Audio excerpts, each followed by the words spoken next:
free to get started. Alright, what's going on, guys? It is Friday. We are in the workshop. It is a beautiful sunny day outside, so naturally I've taken the choice to lock myself in the workshop with the electronics. You love it. Now today I'm going to be looking at a few things. This is the Base Face 5K from a couple of streams ago. I think it was last Sunday. That had the broken transformer, had a snapped transformer was bad. You notice it's got two transformers in it. Now these transformers are from an SFB 13K. So obviously the SFB 13K usually has 6 of them.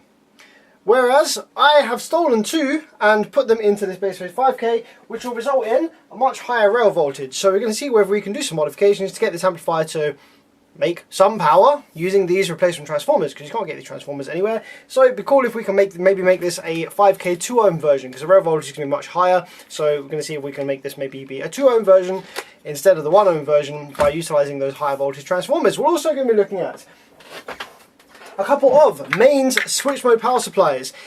These are from the JBL, what's it called? JBL Party Box 1000, and those Party Box 1000s have a common issue where they don't, the power supply boards don't generate rail voltage, which is about 50 volts. So they don't produce rail voltage, the amplifiers don't come to life, and it makes no sound. And I spent a good couple of weeks trying to figure out what the bloody hell was wrong with this one. I replaced near on every damn component on this board, and it still doesn't work. And I can't figure out why. So I bought another one, firstly just to fit it, just to get the thing out of my bloody kitchen because it's massive, so I can go back to the client. But also while it's here, just before I fit it, I do want to take a look with the multimeter and just see if I can find any differences in multimeter readings between these two, to try and figure out what I was missing. So that's something else we can do. And lastly, if we get round to it, we're going to be looking at these Taramps power supplies. This is a mains switch mode power supply. It is a 200 amp 12 volt charger for batteries or for using it as a power supply, and it's got a weird design choice, or weird design choice that means that you can't really use it in the UK here. It's a bit of a headache, so we're going to make a modification to it so that it can be used nicely here in the UK. But before all that, I'm going to have a packet of crisps.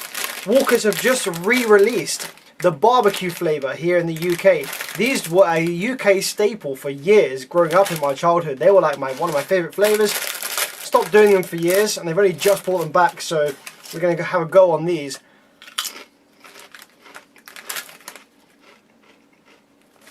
Oh man, it's exactly how I remember. How's it going, Garrett? Jarrett? How's it going, Timbo? How's it going, CJ? Still trying to figure out that Taramps issue I messaged you about. Let's have a quick look, shall we? Let's have a quick look on the BearVids Facebook page and see what we can find. Ah, here we go. So we have, right, Jarrett, how is it? Is it a J or G? Jarrett. It must be Jarrett.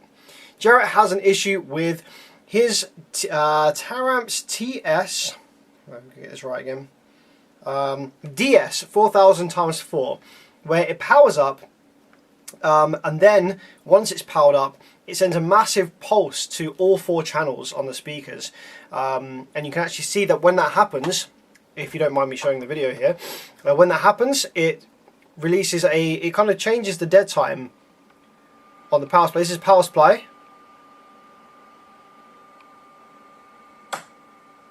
My camera is kind of too high saturation for you to see it. Let me try this camera.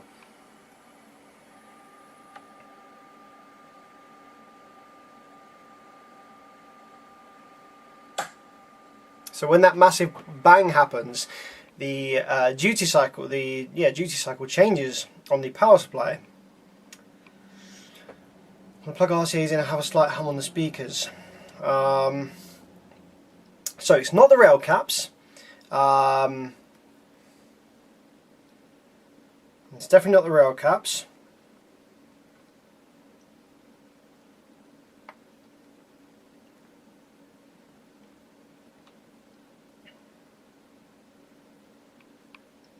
And is this most recent picture, is that the tare amps? After removing this,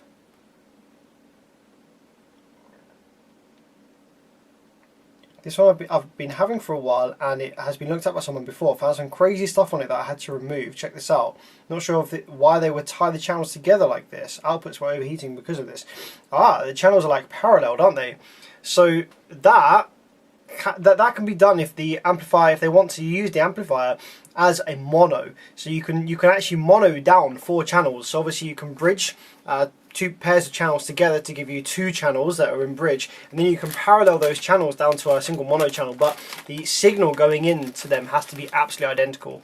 Now this issue you're getting, where you're getting the pop sound, where that amp's been messed around with before and played with by somebody else, it's going to be really hard for me to kind of say what that could be, because rather than it being a fault, it could be like something that's occurred, you know, due to the modifications that have been put in. So, man, here's someone spamming the heart. Nice, I see you there. Thank you very much for the big love.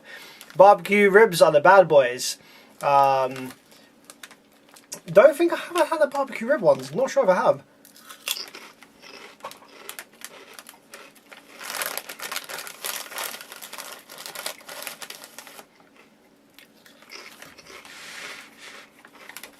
Yeah, so Walker's and Lay's are the same company. Walker's is the UK brand, but it's the same company.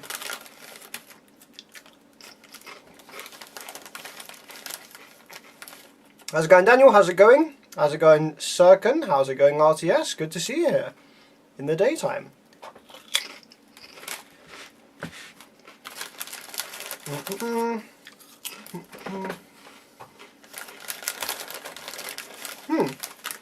So yeah, these ones are just barbecue sauce flavour.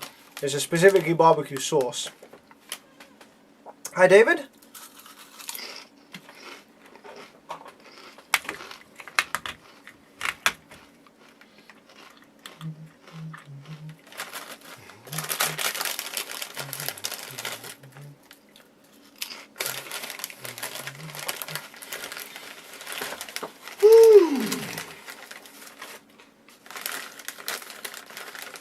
Just finish my crisps, and then we'll have a look at this.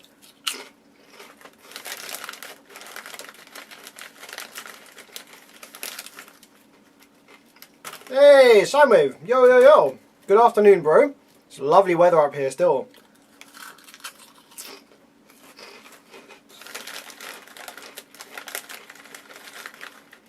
I just stripped the, I just washed the Proton in the nice weather. Love it. It looks amazing.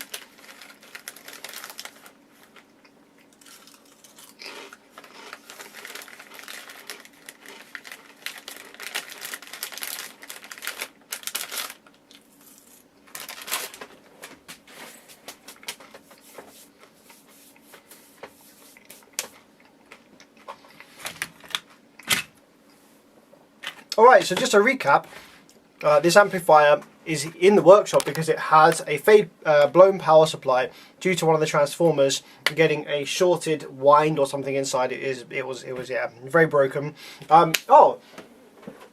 Just for your entertainment and just for reference, on the stream where I looked at this originally, someone said, oh hey, use the Dayton DATs to have a look at the transformer, measure the inductance of the winds, and I did do that. Where have I put my DATs? Put it back up on the shelf.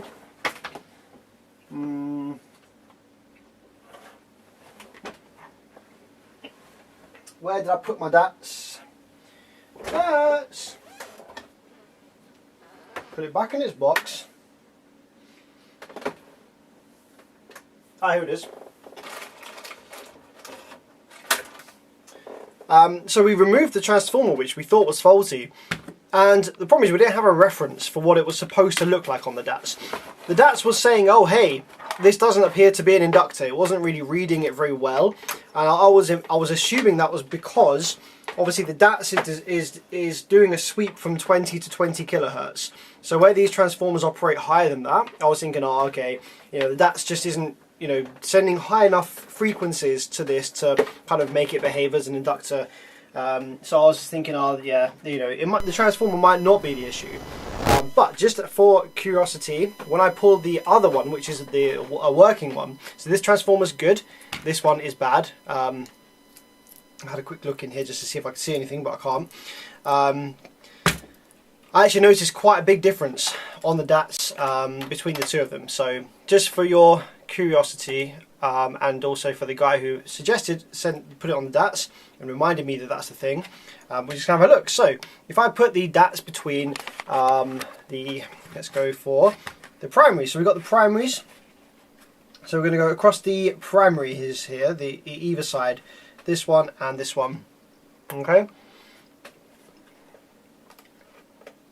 So we're going to do measure an inductor. It's nice and easy.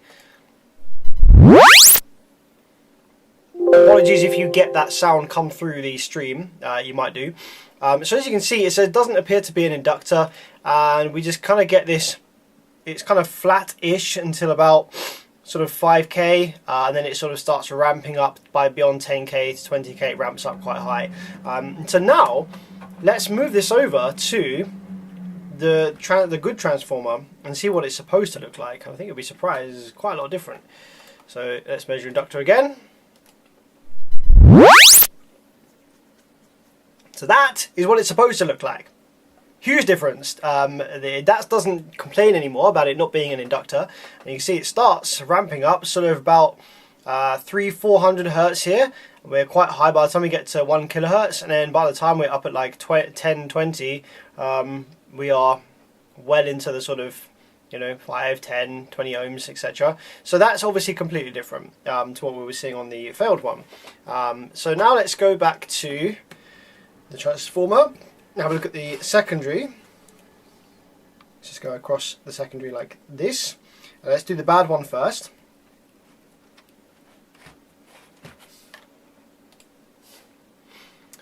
So again, measure inductor.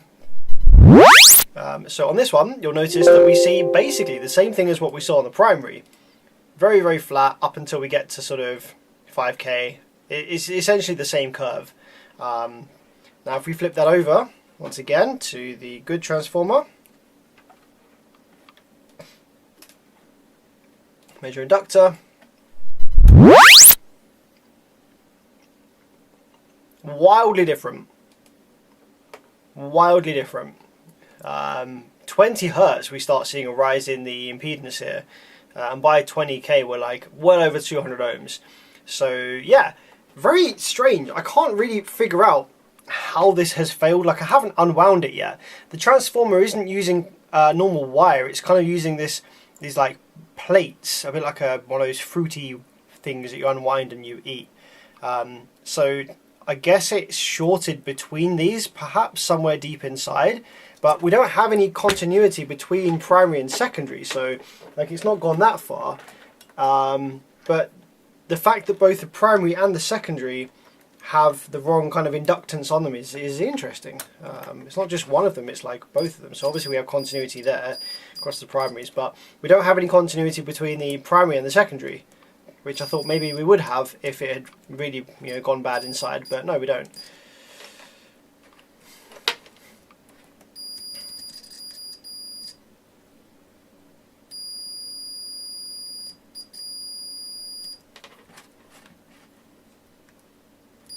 So yeah, all the continuity is exactly the same between them. So whatever it is, this one's buggered, and this one is a good spare that we can put to one side. So the let's put this back in its box. The oh, man, dude, yo, same over too. What are you saying? Dropping 100. What the heck? I gotta go, but good to see what's good. Dude, you got to stop doing that. That's insane. I see you. Jesus. Bro is literally sponsoring my entire career. Jesus. Dude, man, come on. That's absolutely crazy. That's not sensible. It's not sensible, bro. Bloody hell. Thank you so much. That's insane. That is a monstrous, monstrous amount of money, G. Fuck. What is up? I don't condone this. I do not condone this. I do not approve of this. I do appreciate it, but I do not approve of this. Bloody hell. I hope you're doing well. I'll catch up with you later, dude. But fucking hell. Insane. Insane. What was I even saying? Fucking hell. Did this amp have moisture issues? That's a good question. Not that it didn't look like it had any moisture issues. A short on one transformer winding can easily affect the measured inductance on the other. Good to know. So that could be what's happening here. Thank you very much, Michael, for the insight.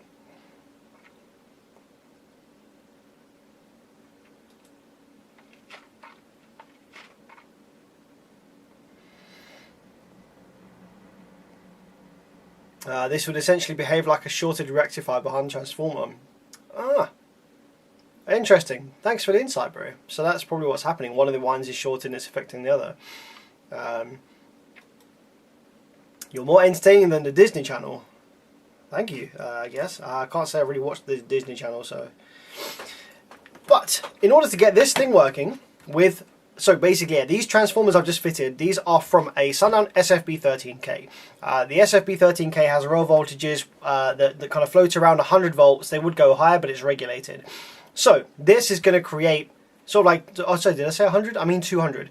This is going to create 200 volt rails. So I've already swapped out the rail caps. This had 160 volt caps. It's now got 200 volt caps. So those have been swapped out already. I've removed the output FETs, which were 150 volt parts, and we're going to fit some 200 volt parts. The other modifications we need to make too is the voltage divider that tells the MCU how much rail voltage is present. That needs changing with a higher resistance in order for the amplifier to regulate correctly at the voltage we want it to, and we can go from there. Now, how much rail voltage should we tell this thing to make? Well, we're going to find out, but first of all I'm just going to try and find some 200 volt MOSFETs and see what I've got. I've got a whole bunch of spare IRFB 4127s. Now this isn't a customer's amplifier now, this is just something of my own. This is now my own amplifier to do what I want with. So this is where some spare donor parts can come in handy, some salvaged parts that I keep put to one side for exactly projects like this. I can either use IRFB 4227s or I can use 4127s, and I can't remember off the top of my head which ones are the kind of better ones to go for in this instance. So I'm going to look at the data sheets and remind myself, but I just want to try and find what I need. I need 8. I need 8 parts that are matching batch if possible. Let's have a look, see what we got.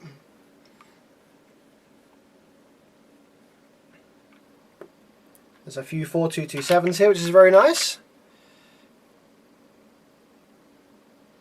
There's some new ones here. I'd quite like to use all salvaged parts if I can, because that doesn't cost me anything if they're salvaged ones. So I've got loads of 4127s that are salvaged. And we're going to have a look at the data sheet in just a minute to figure out which ones would be best to use in this little side project. In the USA, our sports are on the Disney Channel. Really? What the heck? That's strange.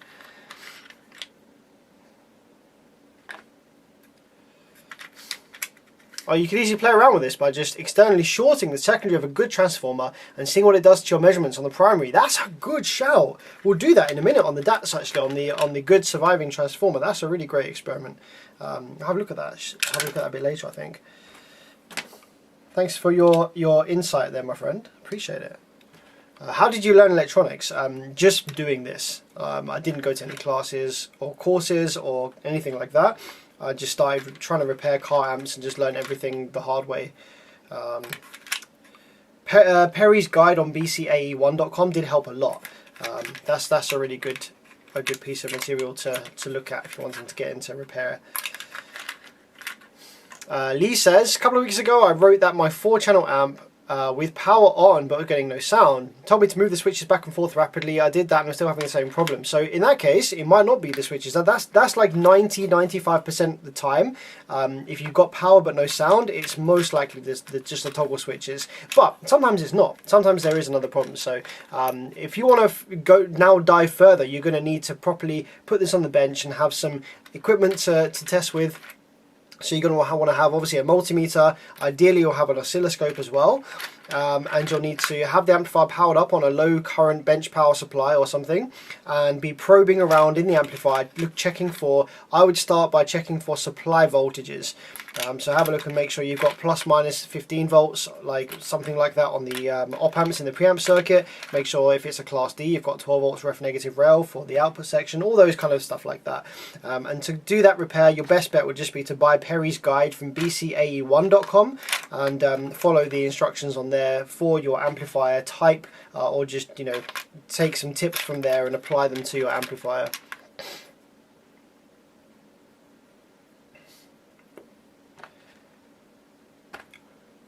Josh says, I meant to send that as a text to my girlfriend. I'm walking to the store. What was that? What, the thing about the USA being the Disney Channel? Make all the rail voltage. Well, we're definitely going to be up there at the component limits.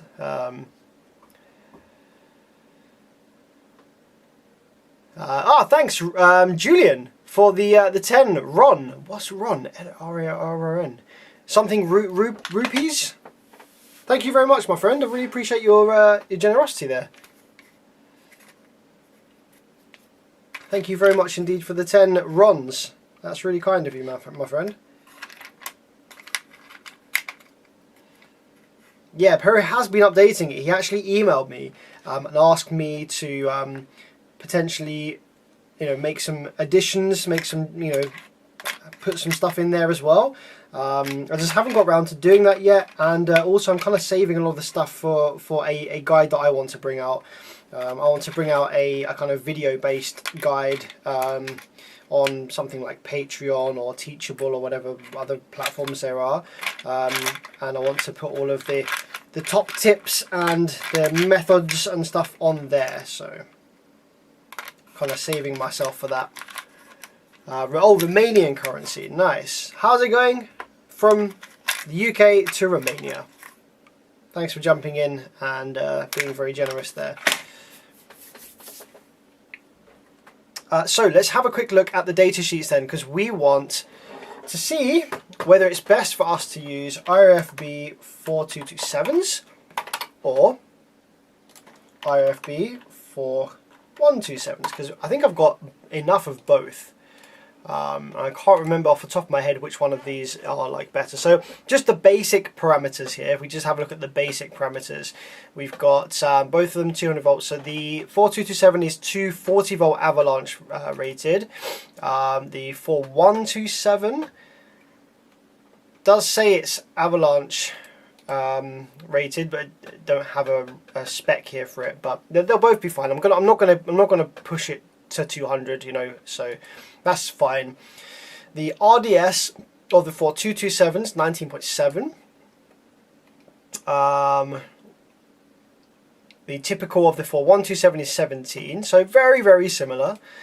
ID of the 4127s is 76 amps, and the 4227 is actually a touch less, 65 perhaps.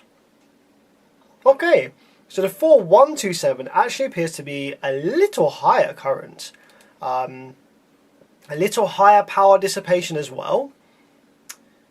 Pulse drain current is again a touch higher, so it looks like the 4127s are in fact a touch better, just a little bit stronger all round. Nice.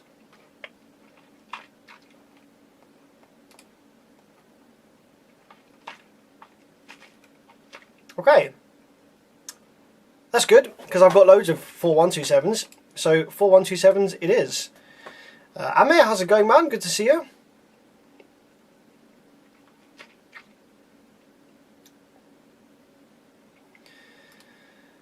So, enjoying my songs on my Carnage, man. Carnage are great subs, hey? Sam, we've done a great job on those. Alright, now let's find 8 of them that are all very similar tolerances. So let's arrange them by batch first. These are just like some spare ones that I've got laying around. They'll all be different batches, but I think I probably should have 8 that are the same batch. Get that nose sniffing out those batches. I've got some 750Ds up the top here, very, very nice. 133Ds down here. Another 750. 307. That's something different. We've got a 307 as well down here. 734, different again. Another 750. Another 307. Another 750. So we've got quite a few 750s. 1, 2, 3, 4, 5, 6. So I just need 2 more of the 750 batch and we can have all 750s. That would be nice. Do I have any more 750 batch 4127s in here? So I think that Josh, I think I had assumed that the 4227 were better as well. I think I had assumed that as well. But no, apparently not. Apparently the 4127 are actually a little tougher.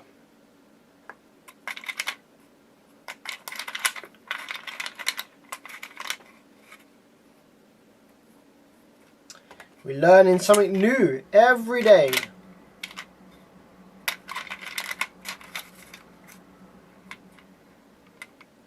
About to take my lunch. Nice. I hope you enjoy your lunch there, my friend.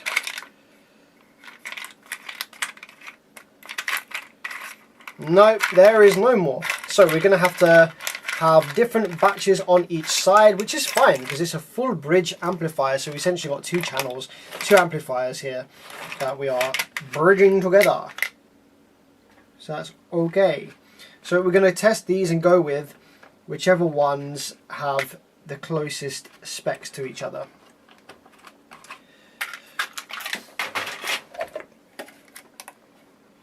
So let's have a look and see what the specs of the 750 batch are. Man, this is a tired MK. Yes, exactly. I've had this from the very start, basically. Oh wow, all the way up at 4.6 volts on the VT on this one. You can ignore the RDS. It can't read the RDS correctly when the VT is this high. So let's just test another one. So we're up at 4.6.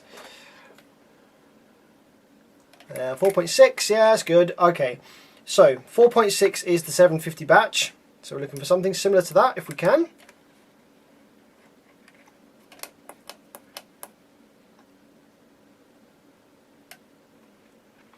Yeah, wicked. Alright, so the 133 batch, what is the VT of these?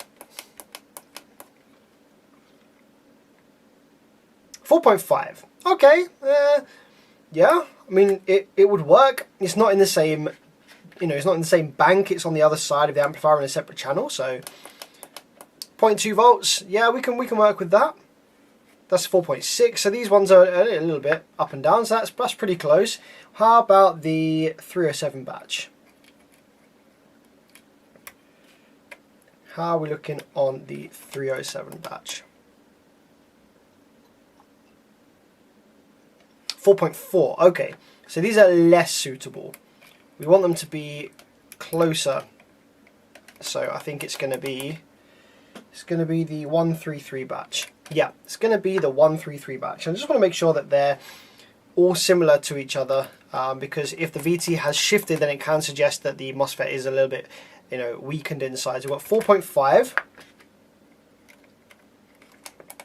on that one.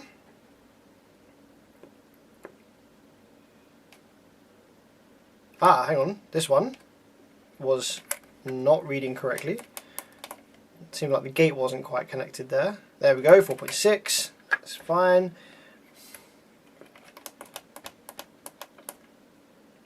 Hey, Finesse, how's it going? What's up? What's up? 4.6. That's good.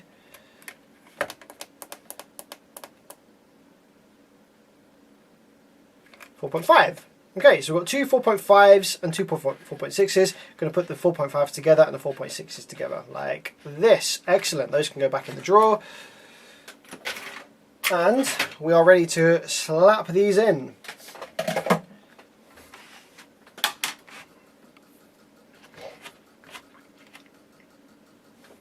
I got one, made sure to get the Electronic Studio version. Ah, nice. So does your one come up with the exact same graphics and the same readings as my one then? Because I know that the ones that don't say Electronic Studio version, they have a slight different sort of graphic, and they don't show the same, all the same details as the one that I've got does. I just got quite lucky with the one that I got. I just purchased the cheapest one I could find on Amazon. It just so happened to be the good version. If I'd got one of the other bad versions, then I wouldn't never have known. And yeah, lost a bidding war on a home theatre receiver. So time to fix my old Sony. Good luck with that. I'm not a fan of fixing home theatre receivers. They can be a massive pain in the butt and quite time consuming for what they are.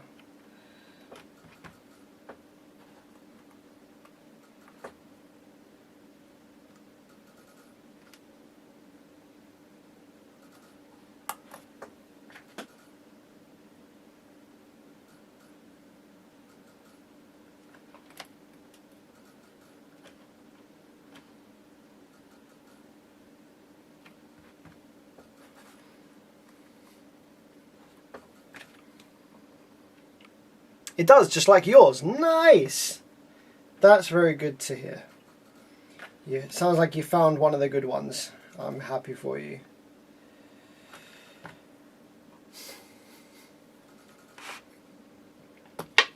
Oops.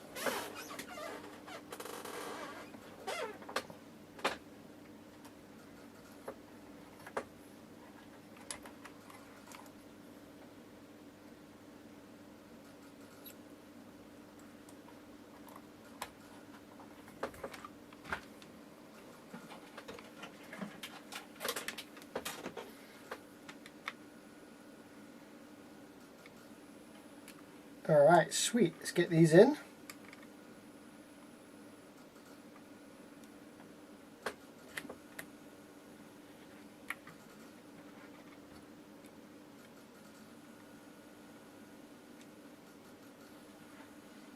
Josh says, I'm very picky about which home audio repairs I'll take on.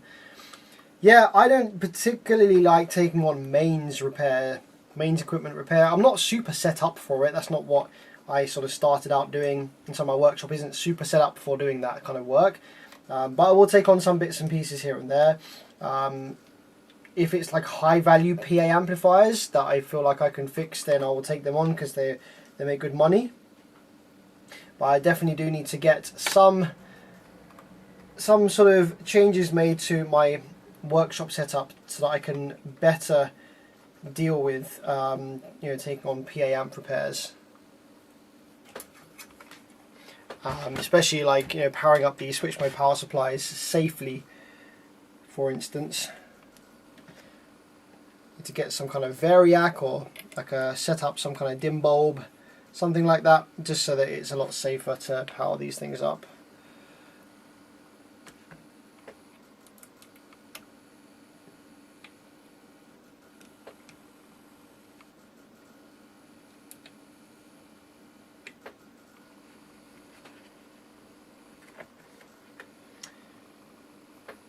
This is a base face 5K, but I have fitted the transformers from a Sundown SFB 13.5K. So that means the rail voltage is going to be much higher than it was from factory. So I'm changing some parts in the output section in order to make this thing happy running with the higher rail voltage.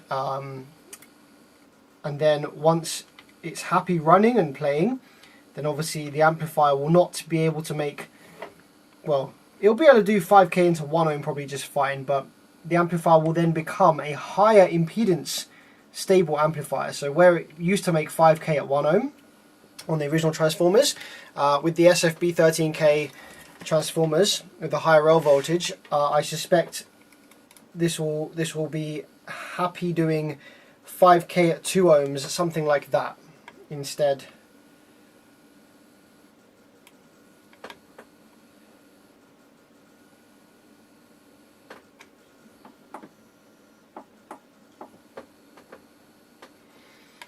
So if you don't have base phase in the US, you're not missing out. You do have base phase in the US, just not under the same name. But you have the exact same boards and the same drivers, just from various different brands. I don't know what ones exactly match up, but yeah. Base phase don't design or make any of their own stuff, so you will have base phase gear just with different badges on it. Because it's all the same.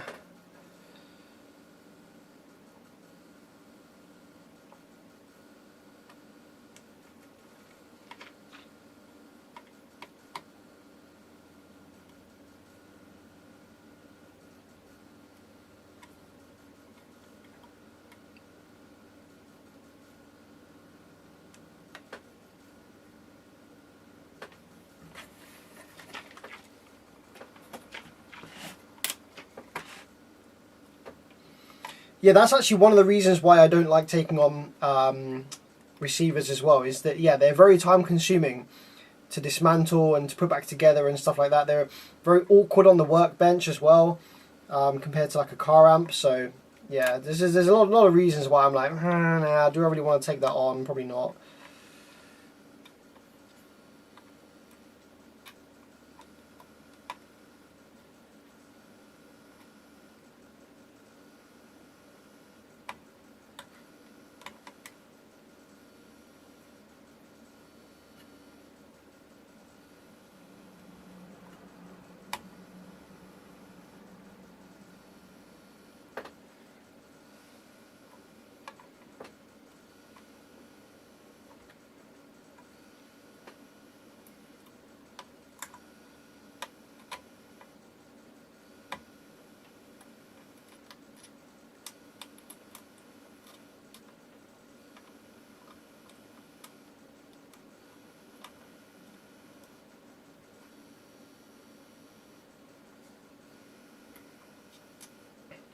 I did a dumb purchase last year. Bought a Defbonce Doomsday 37K. I learned after I bought it that it might die on startup.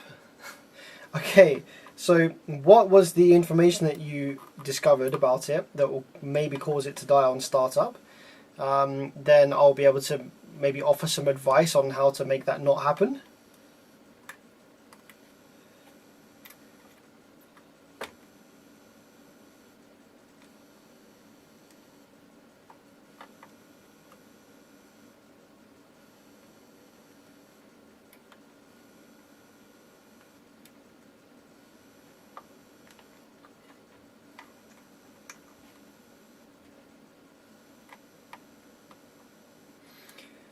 I am personally not a fan of any amplifiers from any brands currently on the market which are in excess of 15K. I haven't seen any 15K plus amplifiers that I think are actually well designed. The best sort of high power amp is the PowerS 15K, PW 15K, which I think is like 19.5 at 14 point something volts. If you want to go more power than that, just get multiple of them, or multiple sort of 10, 15K amplifiers. Any of these like 20, 25, 30K amps that I've seen are just scaled up versions of the old sound digital circuit, and they're not optimized, and not a big fan. Okay, so we have some 4127s fitted. So what we need to do before we really get much further with this is we're going to need to change the voltage divider that informs the MCU of how much rail voltage is present, because it will be calibrated for when this was a much lower rail voltage for the original parts. So take the multimeter, find what resistors that is. We're going to find positive rail, which is going to be here. Okay, and then we're going to find a resistor that has positive rail on the back of it. On one side. Should be one of these somewhere around here. It's probably one of these ones here. There we go. So that resistor there has positive rail on it. We're stepping down through this resistor,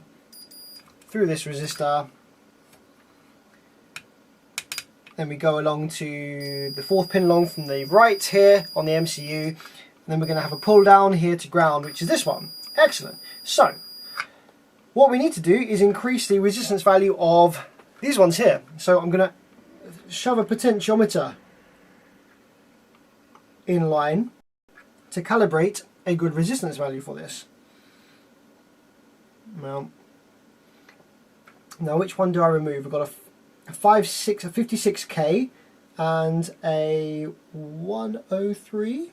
Okay, let's remove this. Let's remove this, the 56K, and let's put the potentiometer in place of that.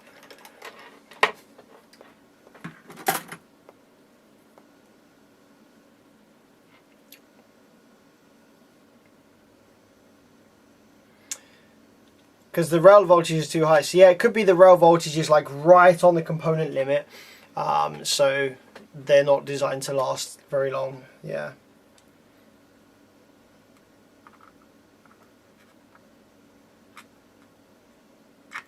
Yeah, that sounds about right.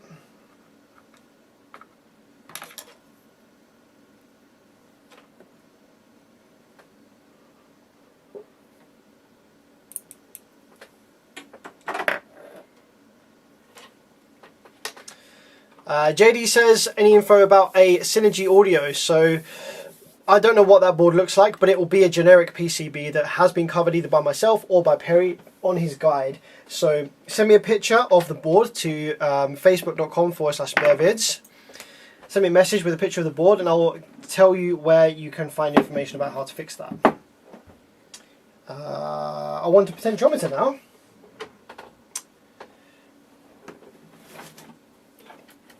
Now I would quite like a potentiometer, please. I think I've got a 100K in here somewhere. A 100K would be nice.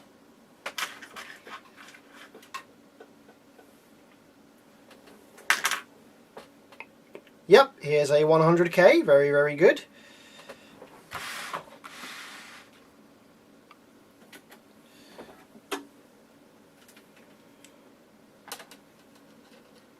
What's your opinion of the Stinger MT4000.1D? We don't have Stinger over here in the UK, but again, it will be a generic PCB, so if you want to send me a picture of what the board looks like to facebook.com/bearvids, I'll let you know what I think, because I would have looked at and probably repaired that amplifier just with a different name badge on the front.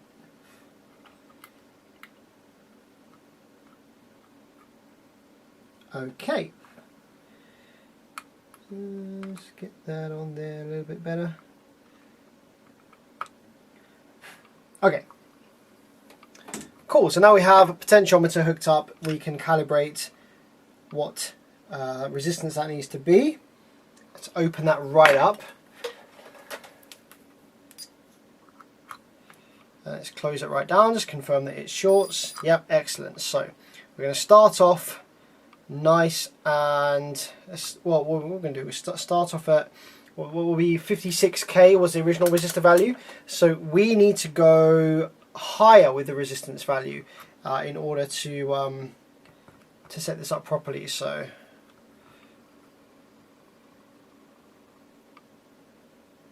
there's something funky here because this resistor only goes to 100K, but we have over 200 for some reason. Must be reading other things in the circuit, but no worries. What about on the open pins at the front here? We can just use that to calibrate it. There we go, 96. Actually, no, what the heck? This resistor, 96, yeah. Oh, there we go, yeah. 96, so let's go down. 54. Okay, so that's where we were. 54K ish, there or thereabouts. It's 50. It was actually 56, but 54 is fine. So we need to go higher, slightly higher. So we're going to start off at 54, and I'm going to increase the resistance gradually until we reach a point where it's happy regulating where we want it to. Cool, so now we put some power to this for the first time and see what happens. The rectifiers will almost certainly already be 200 volt parts. Not really seen any 150 volt rectifier diodes, so they'll definitely be 200 volts anyway, so we haven't got to change those. Let's just think anything else that we got to change as a result of the higher rail voltage. Not really. All the rest of the circuitry, the drive circuit is the same between models. Gate resistors, what have we got? We've got 13 R0, 13 ohm gates, that's probably fine for these. We've got parallel 4148s. The inductors, I don't know whether we need to change the inductors or not. That's something I'm not sure about, but we can find that out. These capacitors on the output side, they're like 400 volt caps, so again, they'll be fine. These are 250 volts, again, that's fine. So yeah, don't think anything else really needs changing. So let's just hit it with some power wires and see what happens. See what explodes, if anything does. Take some eye protection.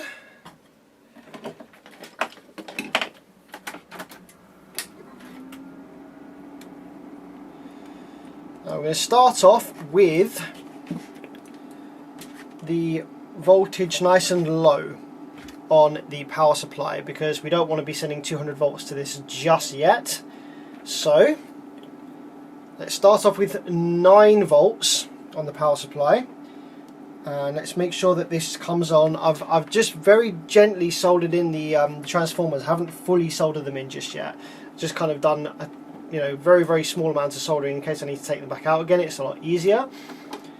So let's just check we have power supply pulses. Yep, that's looking good. That's looking good. On the other side as well.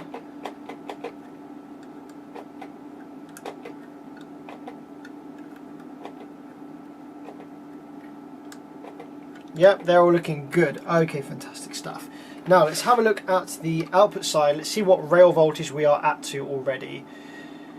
Looks like we're at 60 volts there already with 9 volts going in. The output section should be fine. We didn't have a failed output section, so we shouldn't have any issues there.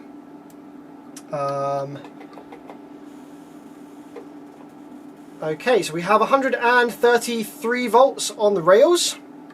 And we actually have Class D switching. Okay, so it's happy switching up here with the rails on 130. Okay, fantastic. So that is working just fine with those transformers that we fitted. So let's increase the rail further by increasing our power supply voltage, and actually to do this, Class D amps don't really like idling without a load across the speaker terminals, especially not on the higher voltage. So I'm just going to shove a dummy resistor, a dummy load into the speaker terminals just to give it a load, just so it's a little bit safer for it being Class D. They don't really like idling with nothing connected. Hello from Hungary. Oh, how's it going from the UK?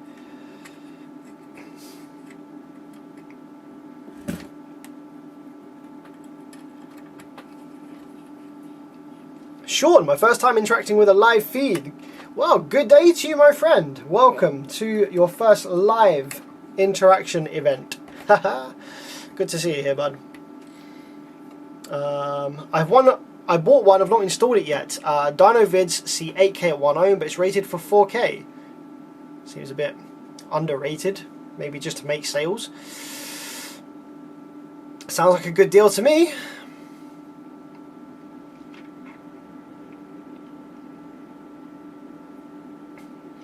Michael says technically the output inductor inductance would need to be increased to maintain the same characteristics, but with a small rail voltage increase it should be fine. A bit more output ripple and losses. Cool, thanks, that's really good information to know.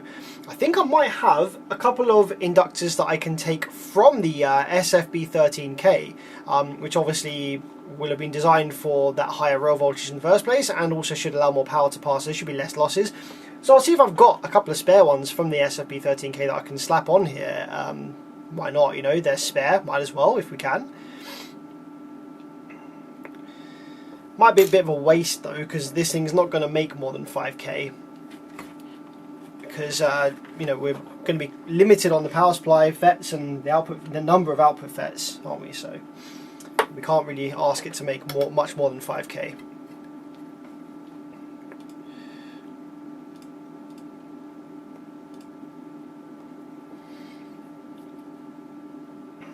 What was I doing? Oh yeah, I added a load across the speaker terminals. That's good. Okay, so now let's turn it back on, and let's keep increasing the rail voltage until the amp will go into protect, I'm sure, at some point, because it will detect that the rail is just too high. Oh no, it doesn't. It starts regulating. Okay, so the amp starts regulating the rail at 143. That's pretty high, to be fair. And it starts regulating with only 10 volts. So I could leave this as is, okay?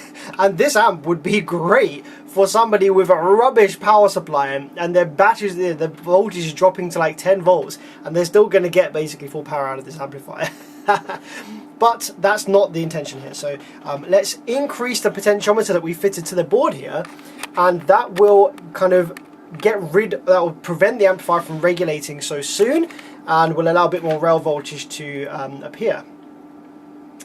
I've just knocked my power supply cam. Typical.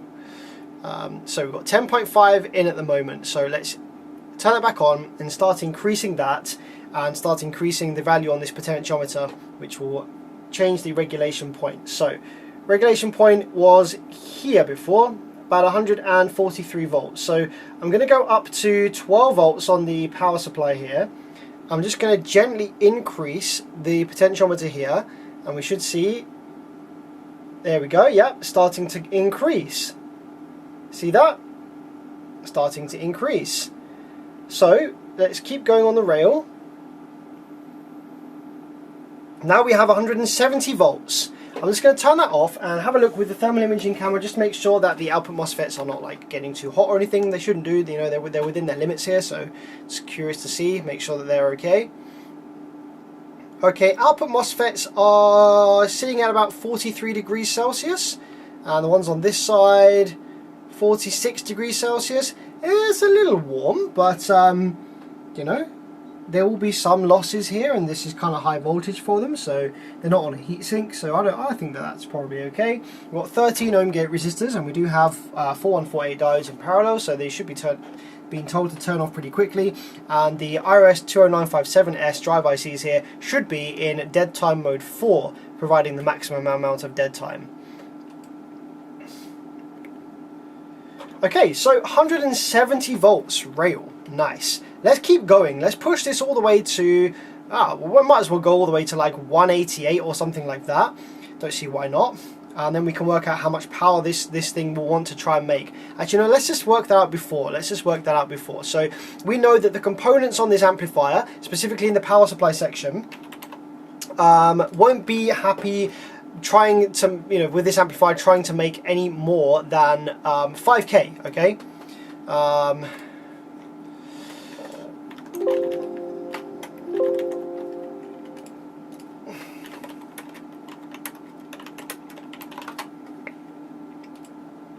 That's what I was looking for.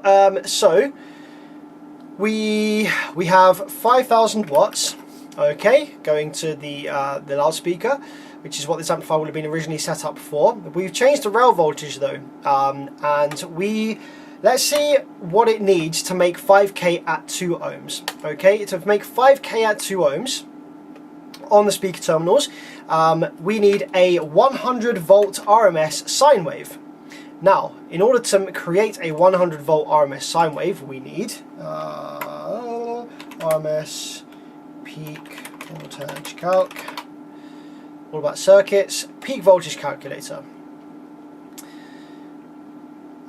Input is the RMS voltage. Now, because this is a full bridge amplifier, we're going to use the VP rather than the VPP. I won't explain that now, but basically that's how it works.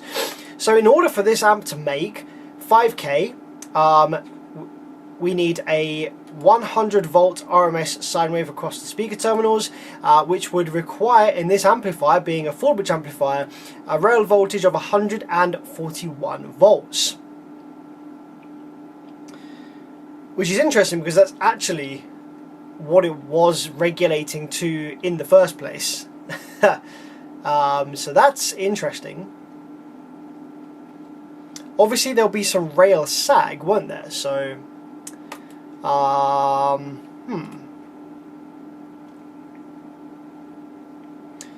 So if I've got a 180 volts rail, let's just go backwards with this.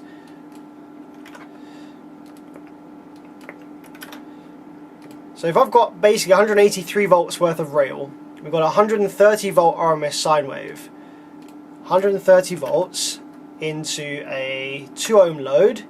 It's going to equate to about 8k. So this amp's going to try and make 8k if we push the rails that high. Interesting.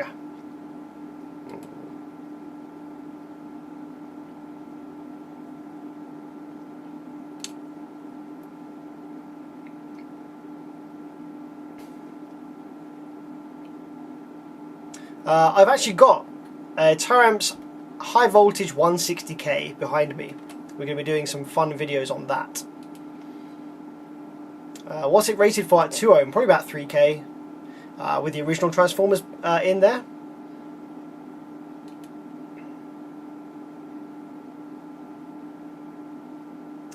So Frank, this would be correct if it was a half bridge amplifier, but this is a full bridge amplifier, so the rail voltage requirement is halved.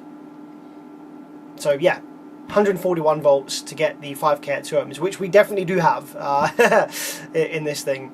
But it will be beneficial to push the rail voltage a bit higher if we can, because that will allow, after impedance rise, there to be some nice power going to this, going to this thing. So let's just keep going. I'm actually just going to lock off the rails at like 180 volts. Why not? Why not? Be rude not to. And then, it does what it does, and this is just a bit of fun experiment amplifier anyway, so let's turn it back on. Okay, back up and running. Rail voltage is currently regulating at 168. Let's just increase that a touch further. We're going to go all the way to 170 there.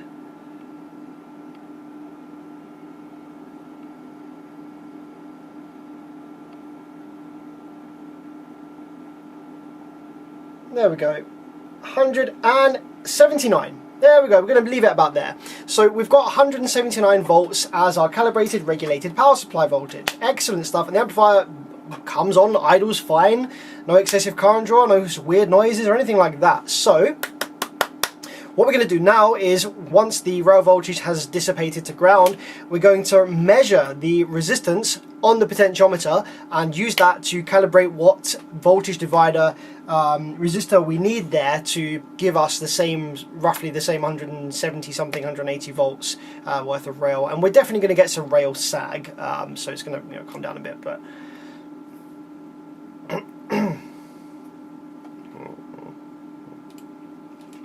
that's correct, yeah, BKHD, yeah. So this is a single rail, single positive rail, full bridge amplifier.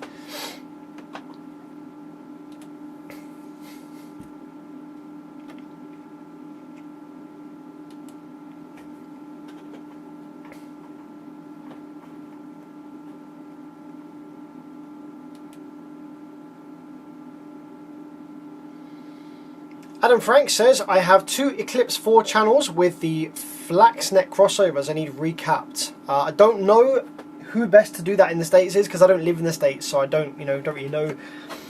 I know I've got a few friends, in the States that do repairs and stuff, but I wouldn't be able to tell you who's best for doing that. You need to ask on some of the American groups, and someone will tag whoever's best to do that. I sent you a chat on Facebook. Yeah, so let's have a look at my Facebook, BearVid's Facebook page chat, and let's have a look and see some of you guys, what you're saying. We've got Andre in here, we've got Sam. I need a bit of help. I have this amp, I don't know what MOSFET to use on the IC. And here's a picture of the amp. Okay, cool. So here we have what looks like it's a generic Chinese clone. We've got H1. Okay, H1 are going to be MOSFETs in the power supply side. So you can fit these with a whole range of different MOSFETs. I would recommend using IRF 1404s. Those go in pretty much a bunch of stuff. 1404s do really nicely. So yeah, replace H1 with IRF 1404. Now C7, I need to know where this is. I think the C7 is the output driver. So that's going to be an IRS 20957. The H9 is most likely going to be an IRFB 4127 or similar, 4227. Is this the amp? Is this the amp in question? Yeah, so I think this one has 4127s. They might not be 4127s. What do I have any H9s? Yeah, no, H9 is I'm pretty sure is 4127. Or is it 4115? What's the rail voltage? The capacitor's here, 60 volts, so we've got 120 volts. So probably 4115 would be fine in here. Yeah. H9 4115.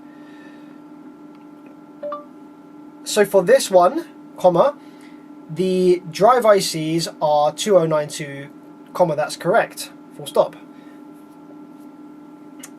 The power supply MOSFETs, you can use IRF 1404. Full stop. The output MOSFETs are, oh man, this thing does not like the word MOSFETs, are likely to be IRFB 4115. Full stop.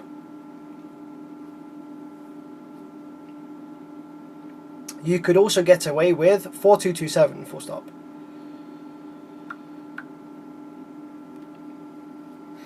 This is JD Sound 180 from YouTube. The MOSFETs are in the corner by the power terminals that are fried. Okay, so that's a classic case of a power supply failure. So yeah, you're going to need all new power supply FETs, and you're going to need also probably some more power supply drive transistors. This looks like these pure audio amplifiers I had in that weren't very good. So this looks like a Xenon build with the buffered dual 21844S.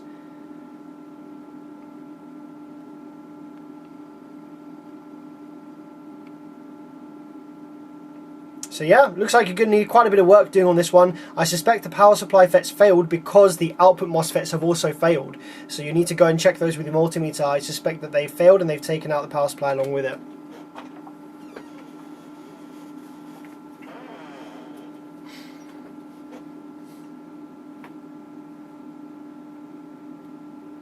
So using a single positive rail or not, that's not a specific thing to being full bridge or half bridge.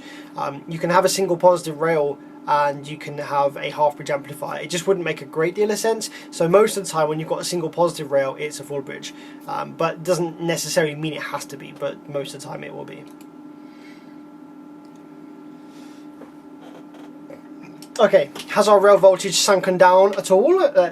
We've still got 51 volts in there, so let's just grab a resistor real quick and get rid of the rest of that.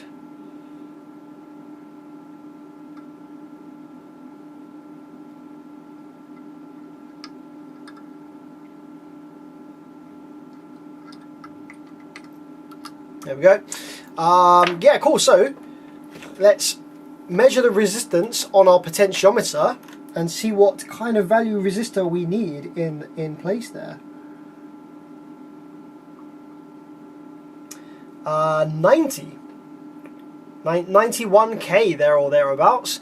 So we don't necessarily need to find a 90k resistor because we've got two resistors in series here. So we just need to make up the total resistance of this one plus this one, and we can also tweak the pull down resistor as well if needed to you know, get the that voltage. So basically what we can use a voltage divider calculator, but let's just work this out. Let's just read what this resistor is and figure out. So we've got 91k on the potentiometer at the moment. This little resistor here is I'm just going to get my head in the way, is a 1003. So if we bring up the calculator, we've got 100123. So we've got 100k plus a 91k. That's what we need. So we've got 191k is roughly what we need. Now let's bring up a voltage divider calculator. and we can sort of work out what other things we can change to give us the desired result.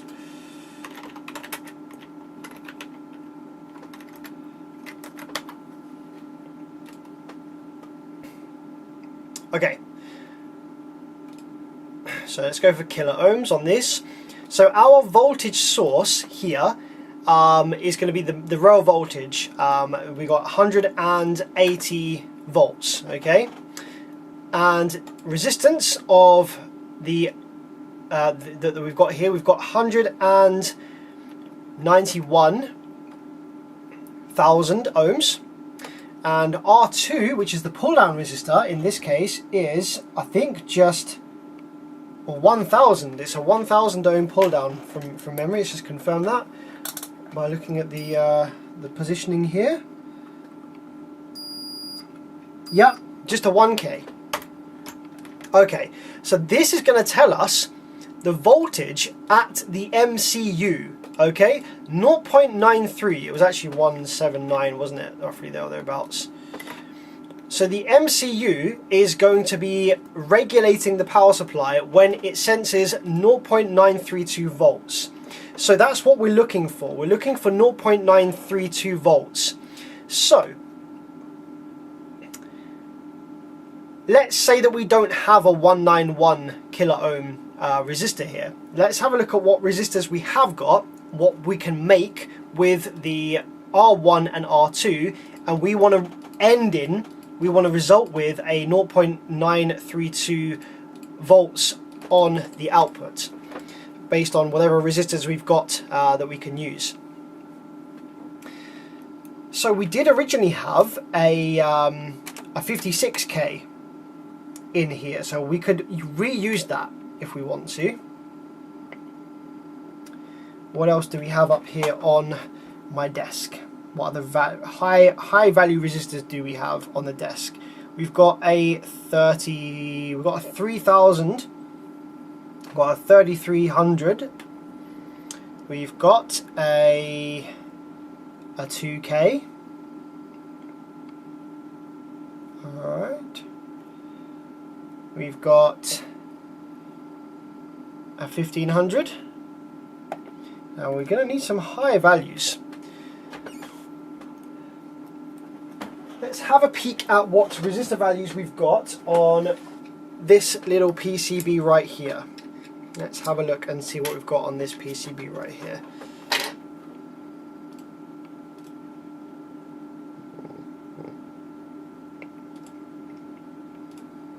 Uh, 470K and a 2.2K would be good enough. Yeah, that would probably work. If I can find a 470K, that's a pretty high valuer.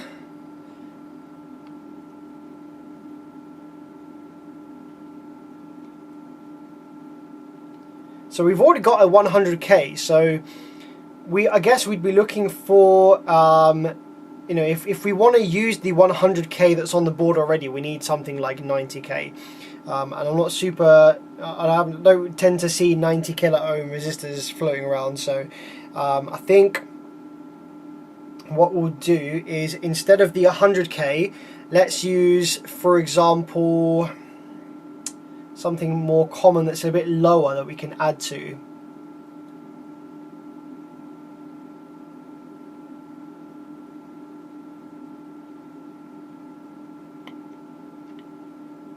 There's a couple of 56s on this board, 56Ks. That's not really super useful though, unless we series. We could series a 56 up with. What would we need to series a 56 up with? We'd need to.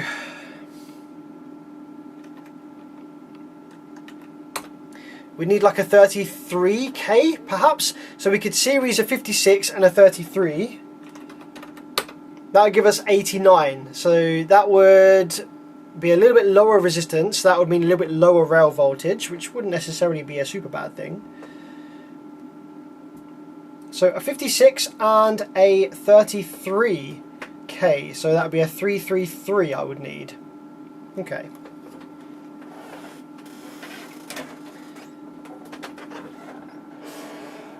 I mean, that's not too far off, is it?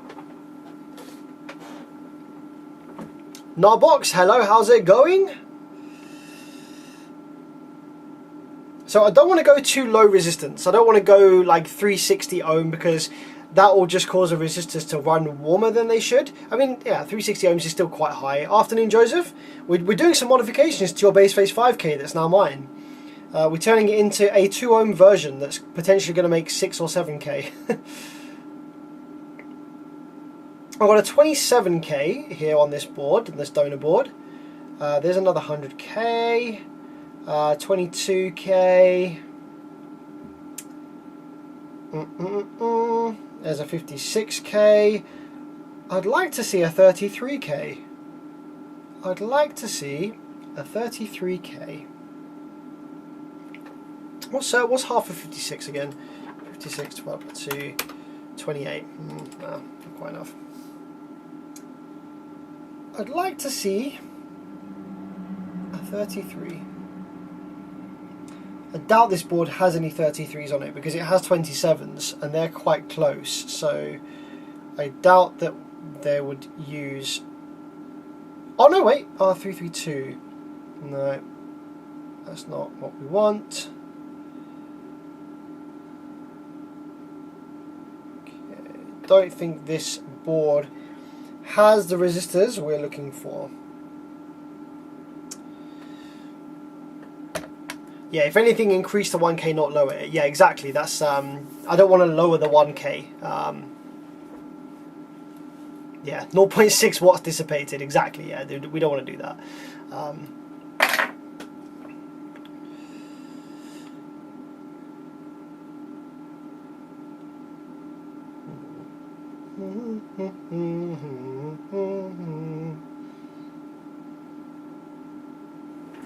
Alright, let's have a look at and see whether we can find a 33K somewhere.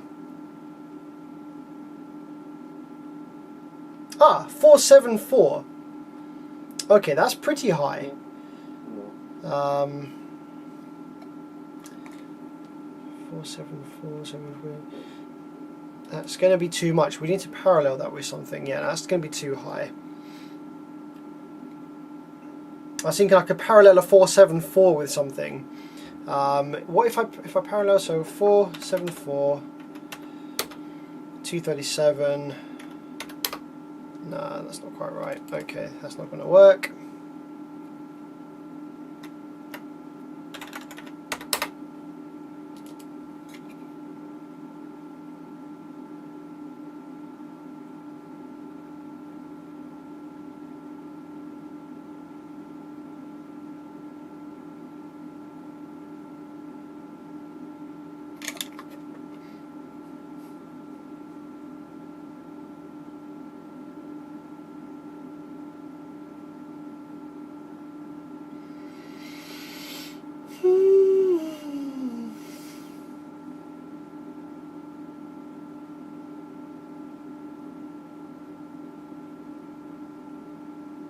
Nothing on this board.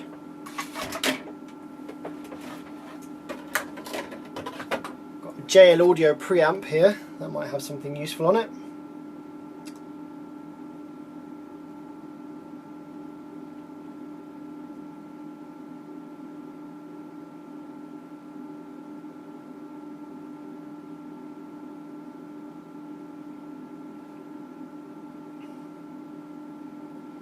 Maybe not.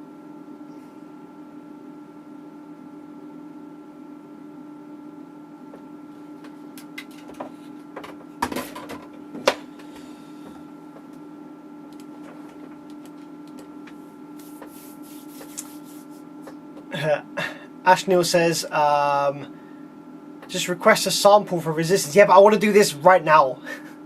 You see? You should probably get one of those resistor booklets. Yeah, that would be useful, wouldn't it? I've always just managed to find what I need from donor boards. So I've never needed that. The donor boards are my resistor books. It's just when you need something very specific like this. What have I got here? 2213.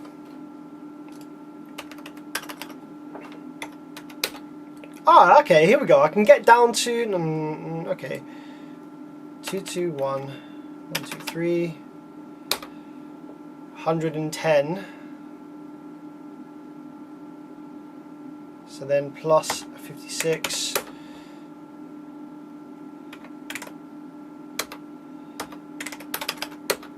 $166, not quite high enough.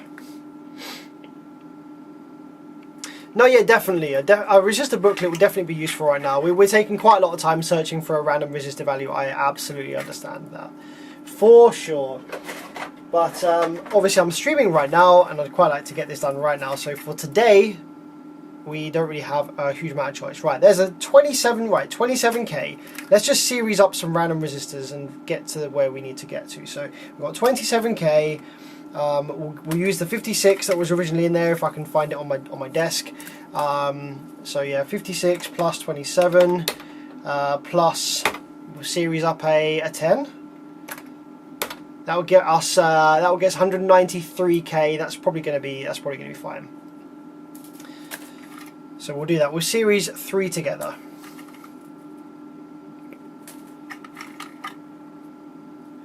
Unless the other alternative was I had I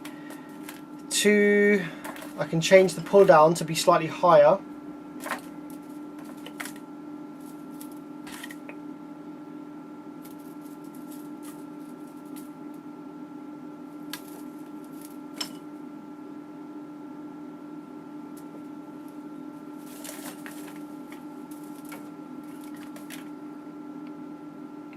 Two two one three.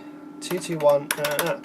Right, what do we need for a 221K on the pull down? So we need 0.932. So if we get rid of our resistance here, we've got 221. What do we need on there?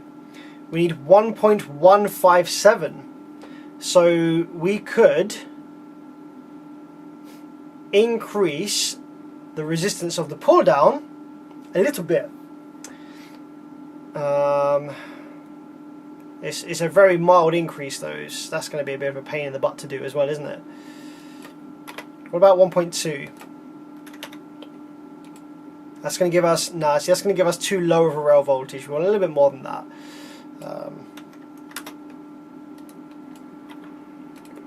That's a bit too high.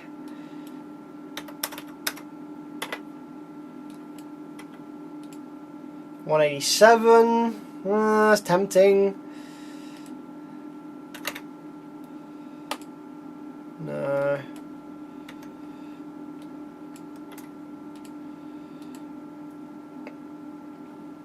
$187 is a little bit higher than I wanted. So yeah, it's got to be 191, isn't it? That's what we want. 178, 179. What about a 470 and a 2K? Okay, what about a 2.2K? Okay, what about a 2.7? No. See, we're going to want a 2.5-ish. 2.6, 2.4.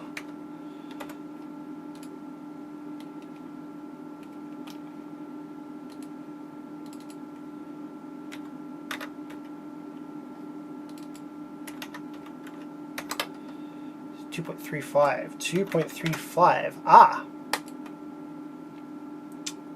that's a little bit high.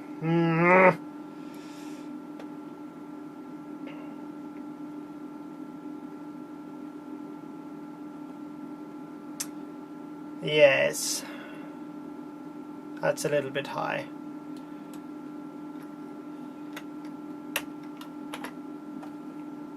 Okay, let's stick to let's stick to the 190.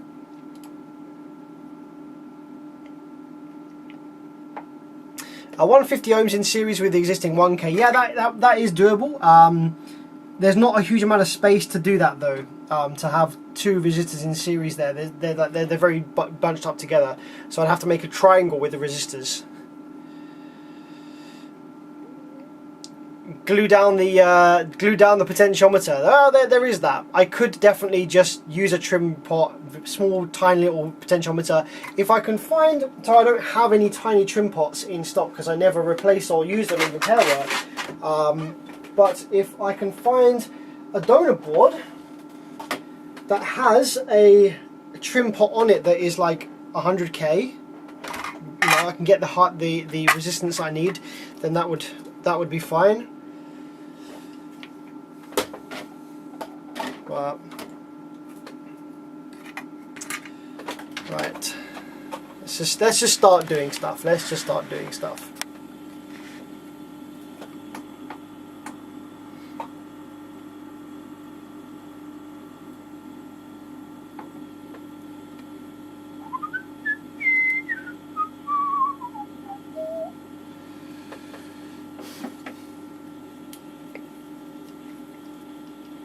See, I was trying to find a 33k, but I don't seem to have a 33k anywhere on any of the boards that I've got in the workshop. I might have one in the loft, potentially.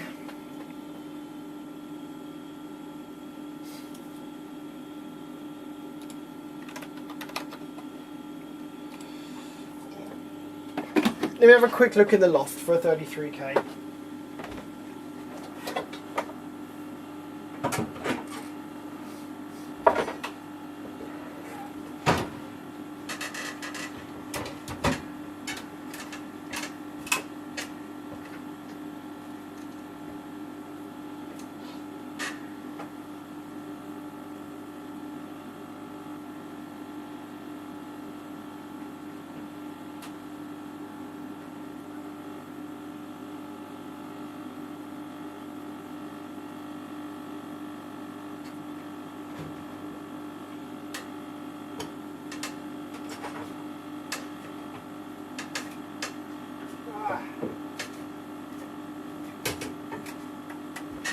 Bander to the rescue again.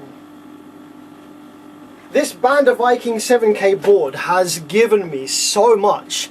I've stolen the transformer, I've stolen the inductors, stolen so many random resistors and some of the chips and stuff, and the terminals and the RCAs, and like, yeah, this board has just never stops giving. And this does have a 33k on it, so we can use the 33k from this board, and that will definitely make my life easier.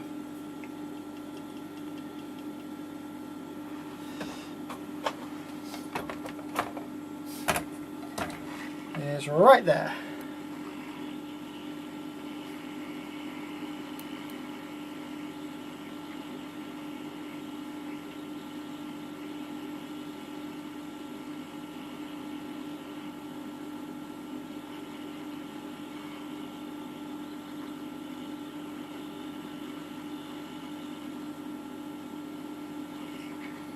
Okay, now don't disappear. So I don't know how many 33Ks this board has on it. It might just have that one.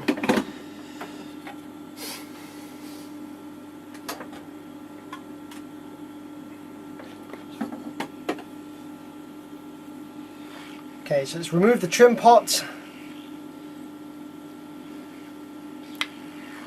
Nice. Right. Now let's drop in the 33.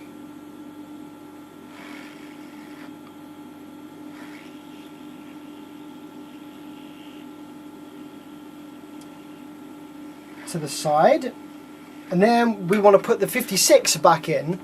Now the 56 I think I've just placed up here on my workbench. Is it still here or is it flown away? Yeah, here it is, 56.3. There we go, very nice.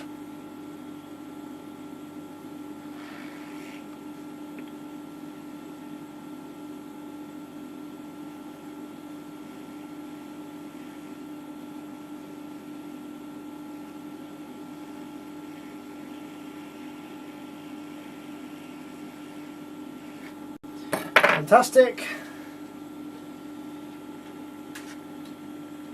I sent you a photo of the Stinger. Okay, I'll go check it out. Bear with me.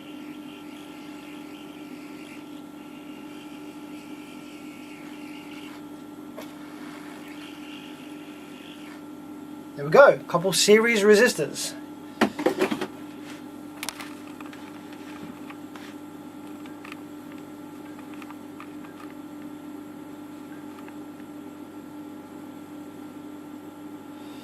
Looking a bit sketchy and janky, but that's how we roll today. They are solid. So let's just confirm then that that we're regulating where we want to be. with those resistors fitted, and then I will solder in the transformers properly and we can test it out. I won't be able to do a full power test of this because I don't have big power supplies to get the full power out of this. So what we'll probably have to do is send this to Sinewave02, get him to dyno test it and see if it explodes on the bench. It might do. Sorry in advance if it blows up on your bench, my friend. Oh yeah, we've only got single inputs, so yeah, let's power it up and just make sure that it's still regulating where we want it to.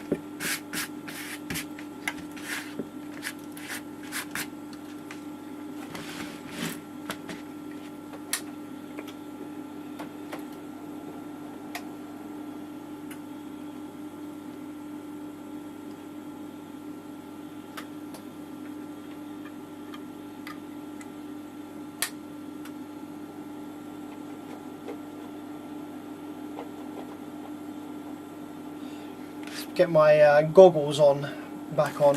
Here we go. Safety glass.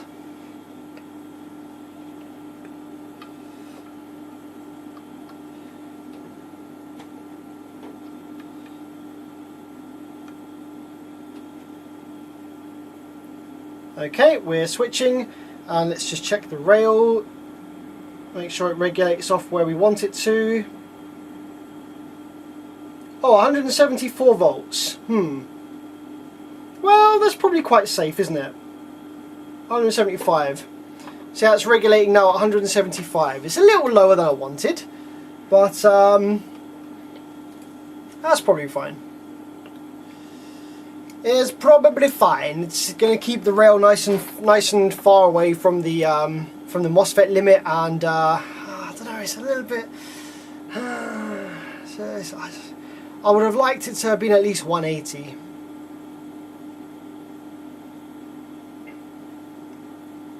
So that's the high voltage 160k.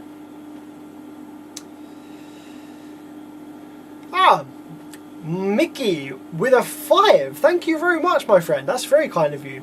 This is the worst this is the worst cooking channel ever. I'll never learn to cook hot dogs. We cook in fets instead, my friend. Fets are on the menu for tonight. Thank you very much for the 5, man. That's very kind of you. I hope you're doing well. Very generous. What's up, Chris? 175. Am I happy with that? Don't want to push it to 185. So hang on a minute. Right. So let's go back to our voltage divider calculator. Okay. So we've got 175 volts worth of regulation, and we have a 1k, and we have a 56 plus a 33, which is an 89.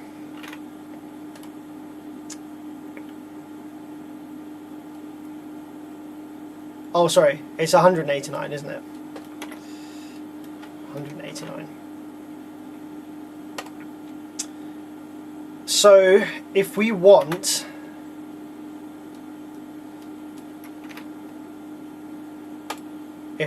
that spicy,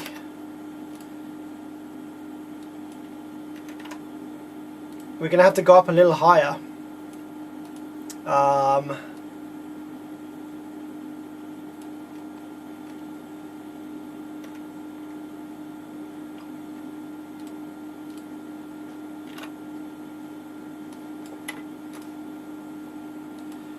What about if we went with 0.9?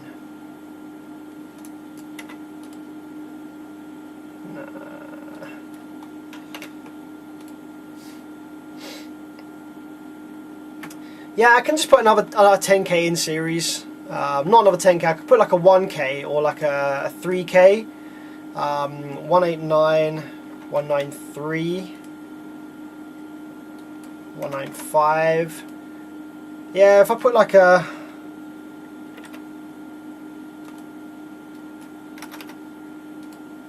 Yeah, I think we should just go to a 200. I think I just need to drop another 100k in place there instead, and we should be sitting up at 185.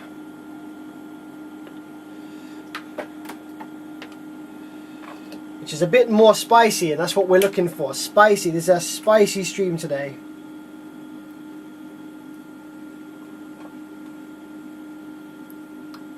So yeah, let's get rid of those, and let's just drop in another 100k.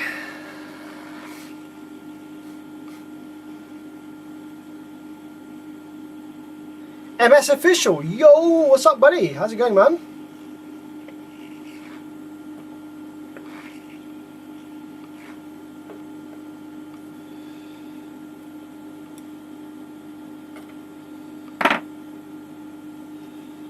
Let's find ourselves another 100k. We're just going to look on the donor board. Why not? It's probably quicker than going through all my drawers. So we either want a 104 or 1003. There's a 104. Excellent. Muy bien.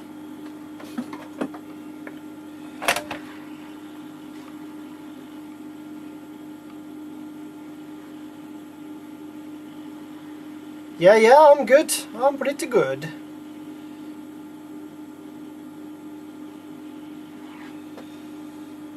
Very excited for this big ass power.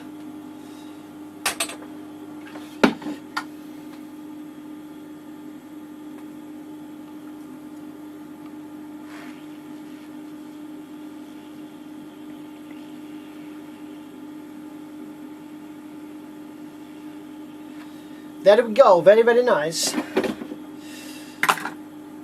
Wait, let's cool down a sec.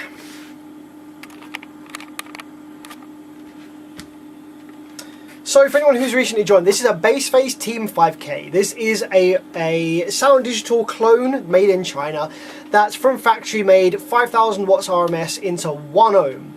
It came in and it had a damaged transformer on the power supply side, so unfortunately you can't buy transformers for these, so the only option is to potentially buy an entire replacement PCB, which is expensive. I so happen to have some donor boards in the loft with transformers that were compatible. They fit in the space from a Sundown SFB13K, obviously a much bigger amplifier.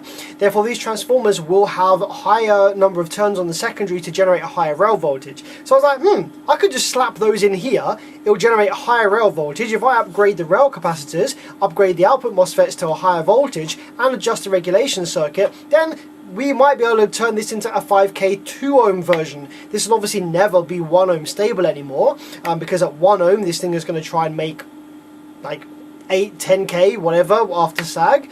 So we can limit this to 2 ohms and call it a 5K 2 ohm version instead, and it's probably going to be fine. Oh, dude, Ash Nil with a 10. Thank you very much. Resistor booklet fund. Yo, that probably covers the cost of it. They're not very expensive. Thank you very much for the 10. I'll put that towards grabbing a resistor booklet. That's definitely going to be something that will be useful in situations like this. Muchas gracias, amigo.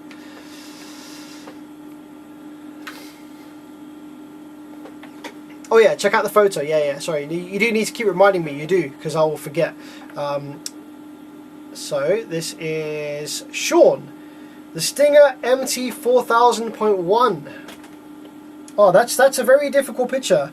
It's very overexposed and not very high resolution. But from this we can make out that we have relatively stout power supply. Not too bad. Okay, tons of rail caps. So it's going to do high dynamic power. Output section appears to be, I mean, that looks like it might be a dual RS21844 drive circuit. I don't know what the output MOSFETs are, of course. But don't know what the rail caps are. Can't read what voltage the rail caps are either, so we can't get any indication of what the rail voltage is. But yeah, I'd say it looks alright. It looks about right for a 4K half bridge. Definitely not an 8K. If it makes 8K, it'll be dynamically due to the rail capacitors, there being so many of them. Dual inputs, yeah, it looks okay. Sounds like a pretty good deal. This is your current setup, your Raisin setup, by the spelling there. I'm just kidding. We have some nice looking drivers in separate ported boxes firing forward. We have a lot of bullet tweeters, which is cool. That'll be okay if you're listening to that a fair way away. And we've got speakers firing upwards. So yeah, this looks like it will get very loud. It's not my sort of thing. I'm not super into builds like this myself, but that's going to be very fun sounding, and definitely turn some heads, and probably be good fun to listen to. So yeah, cool, good job my friend. I'm sure that probably sounds really nice, and I'm sure you get a lot of enjoyment out of that. Yeah, looks good, bro. Very nicely done. It's clean. Like these door builds, relatively clean, man. That looks fine. So many door builds you see are really like thrown together, but you know, they look pretty cleanly done. So nice.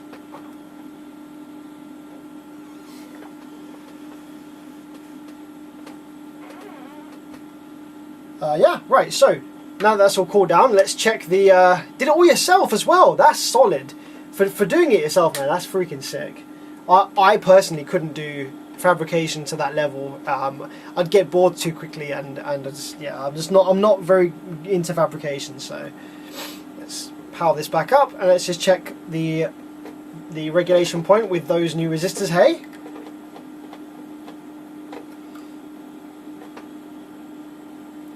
Okay, we're up and running. Ah, just me with a £1. Thanks very much, my friend. Very, very generous. I appreciate that. Okay, we're up at 183. There we go. That's more like it. 183.9 volts. That's what I was looking for. Excellent. Happy with that. Now we can solder the transformers fully and put this back in its case, connect up a driver, and just see what it does. That was only powered on for about sort of 10 seconds there. Let's just see what the thermal imager is saying.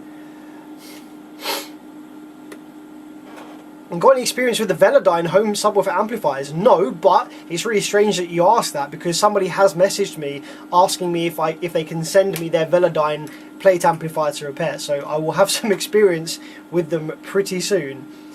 So we got a bit of heat on the FETs. They're not idling super chilly, are they? I wonder what we can do about that. Let's see. So I'm going to turn the amp back on. Actually, I'm going to knock the rail voltage down nice and low, just so that it's it's not stressing out. We're going to have a look at the scope at the gate waveform. What are you complaining about now? Too low voltage on the power terminals? Yeah. Okay, there we go. Okay, so that's the drain waveform. Let's have a look at the gate waveform real quick. What do you look like? See, you look pretty healthy. You look fine. Very, very nice. I suspect that there might be some heating as a result of these resistors. We've got some. Now, what? Like, hey. Who's really good in the live chat right now? We've got Michael Sparman. Okay, Michael Sparman. So all of these amplifiers on the output section, okay, by the output FETs, we essentially have this little circuit right here, which consists of a tiny film capacitor, tiny ceramic capacitor in series with a 1 ohm resistor.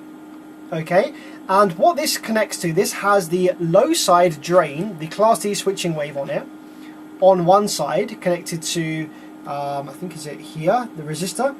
So we have Class D switching connected to the resistor here, and then the capacitor is connected to ground. So I assume that's working like a snubber, maybe. So any high frequency spikes will find their way to ground through this RC network. So this is an RC network. So obviously the intention is that the actual Class D switching frequency is obviously too low, so the Class C switching frequency doesn't make its way through here. But every time the MOSFET turns on and turns off, some of that impulse energy does make it through this network, and this causes the output FETs to run slightly warm at idle. So what I found is, in the past, if I remove the this Snubber network, this RC network, then the output MOSFETs run a lot cooler at idle, and there's a lot less idle current draw from the amplifier. Does doing that, would doing that potentially hurt the reliability of the output section here? It's to reduce voltage spikes on the FETs, mainly for EMI suppression.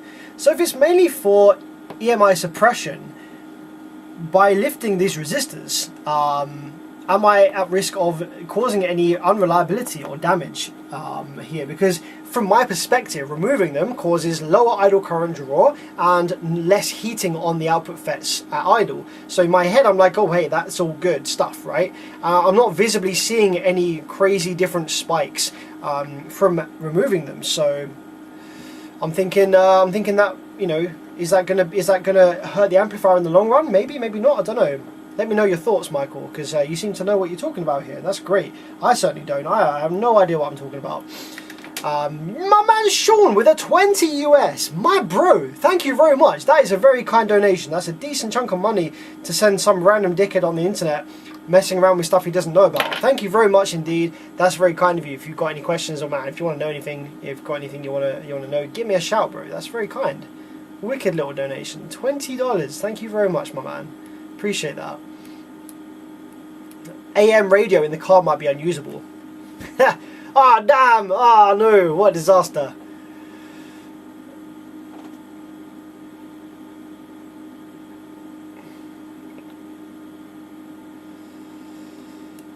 So we do have a load connected on the amplifier's terminals,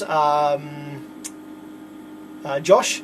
So we've got 4 ohms currently connected across the speaker terminals. So yeah, what I'm going to do is I am going to just temporarily lift the resistors here for this Snubber network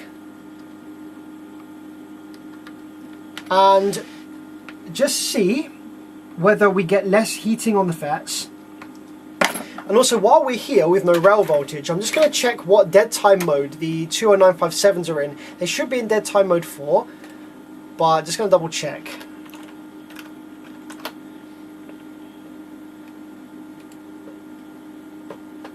So dead time is on pin 8, and we should be connected to ground for dead time mode 4. So let's have a look.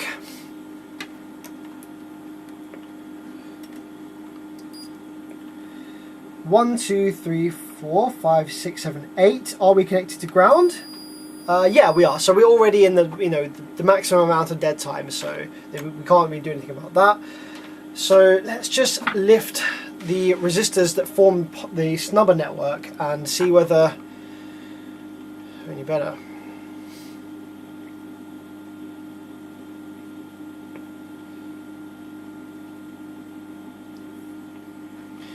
So yeah, the Snubber is on the outputs. It's the Snubber is on the low side drain and is connected across low side drain and ground. It's not at the gate.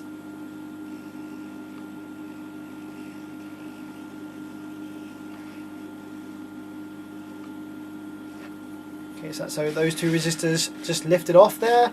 Let's do the same for these ones.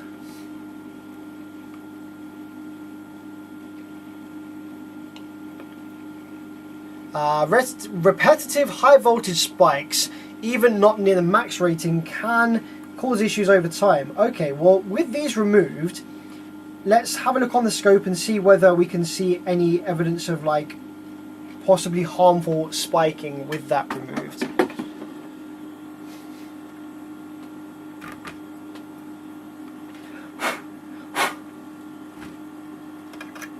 Okay, so those resistors are removed. So let's start off again with nice low voltage on the rails. I keep knocking this camera.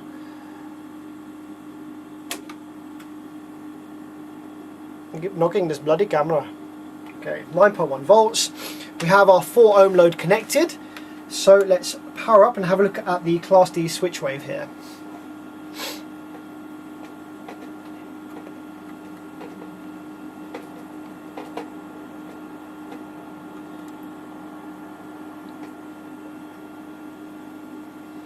Okay, so currently not seeing anything too bad here.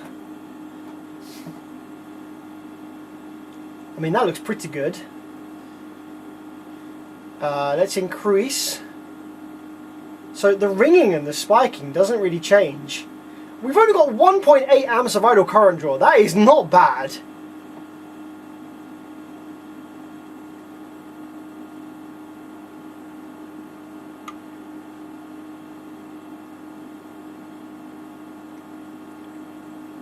I mean, I would say that looks okay. It's a little bit ringy, but it's not terrible. Measure the frequency at that ringing. Okay, that's a good shout. Let's DC, let's AC couple, zoom right in. Can we get a frequency of this? I should be able to measure the frequency based on the time division, but I'm not very good at doing that. Sorry. Measure a frequency.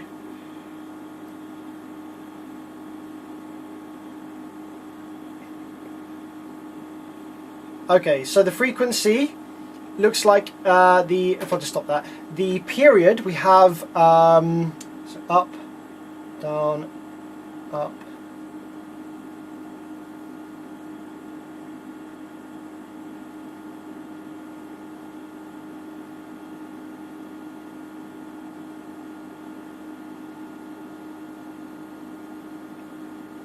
Right. Well, that's the period. We are at 200 nanoseconds per division.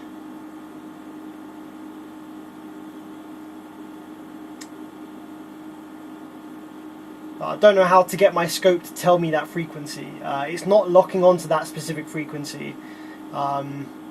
It's locking onto the frequency that's off the screen.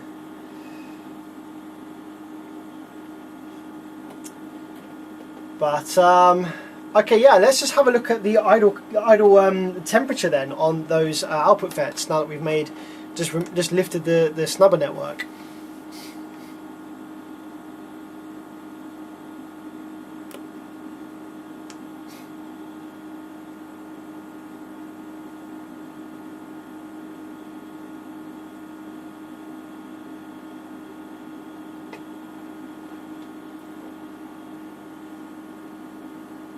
Okay, amps powered up, 10 volts going in. They're stone cold now, pretty much. 27 degrees Celsius. They're running loads cooler. Yeah, I'm happy with that. Very happy with that. They're running a lot cooler now. So with that Snubber disconnected, they are running a lot cooler. So yeah, I don't care about that. Man, don't care about that. So we're gonna let that sink down, get rid of the rails, put it back in the heatsink, solder up the transformers properly, and send it. See how it plays. I don't obviously have a power supply big enough to make that idle current draw before. I don't know. I can't remember. I didn't have a look. So maybe if someone wants to, they can scroll back on the stream and just see what the idle current draw was at about 10 volts before I removed the Snubber. Not sure what it was.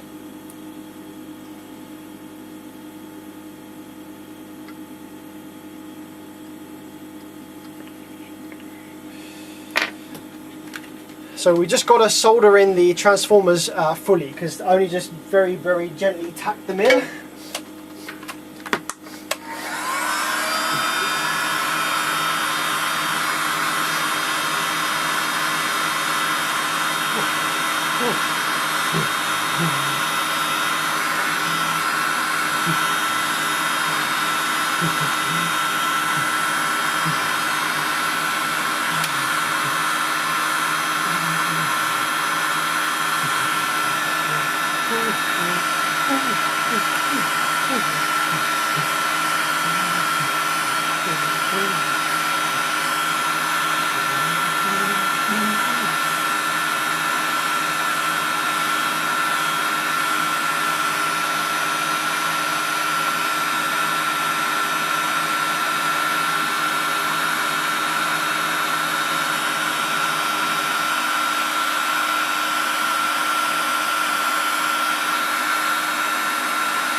The iron's not quite hot enough yet. Only just turned it on. Just gotta let it heat up a little bit. Get me a capacitance reading on those snubbers. Okay, I'll pull one out and we'll read the capacitance of it. Do that after we've soldered the transformer. See, the iron heats up super fast here where the element is, but it takes ages for the heat to worm its way down to the tip.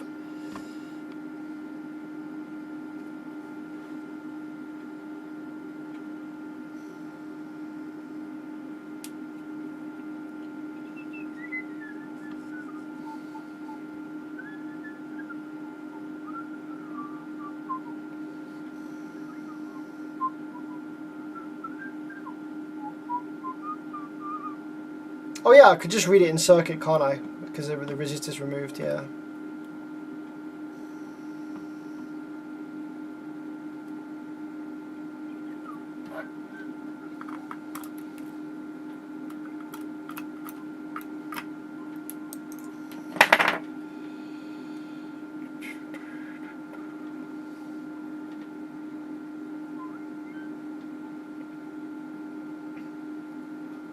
Yeah, this is a Weller 200 watt from the early 90s. Very nice.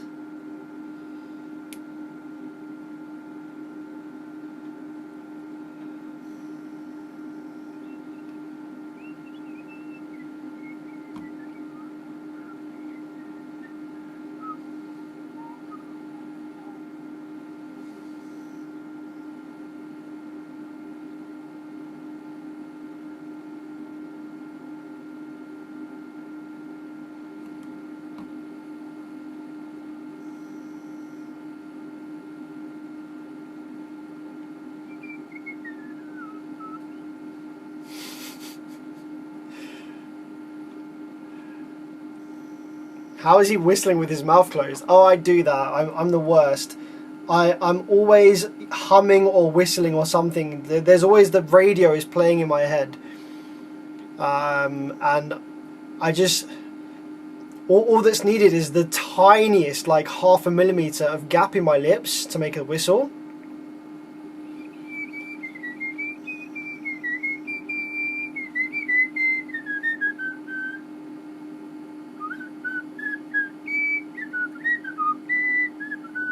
You can't get super accurate frequencies, super accurate notes when you're doing it with just your mouth closed, but you can definitely whistle.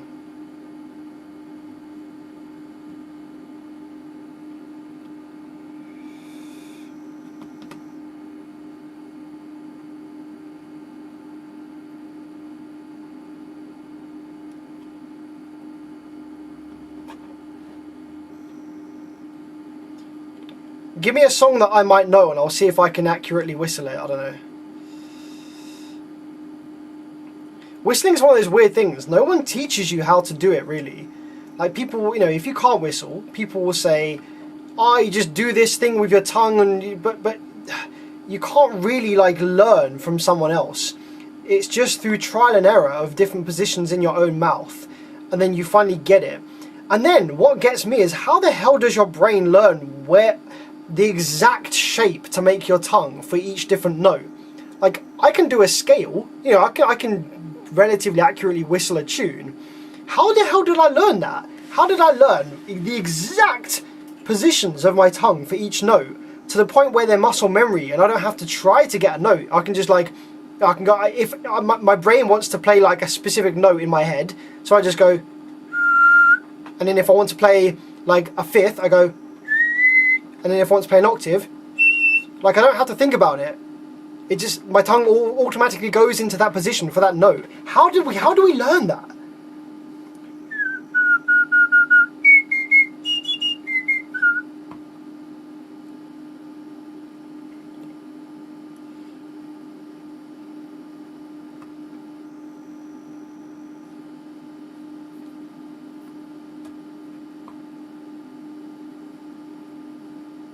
How do birds learn? Well, it's different because it's their language, isn't it? So it's like saying, how do we learn to speak?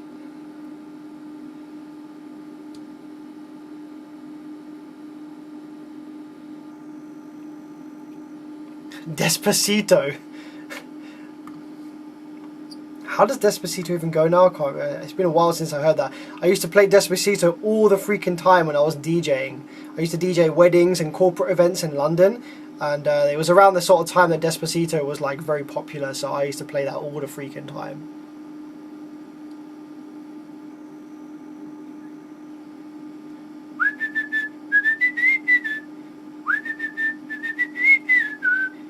How does it go next?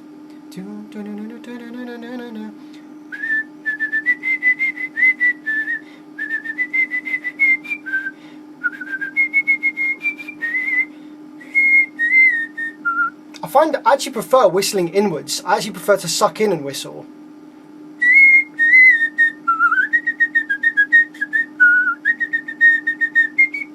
But then I run out of space in my lungs and I have to exhale and then come back in again.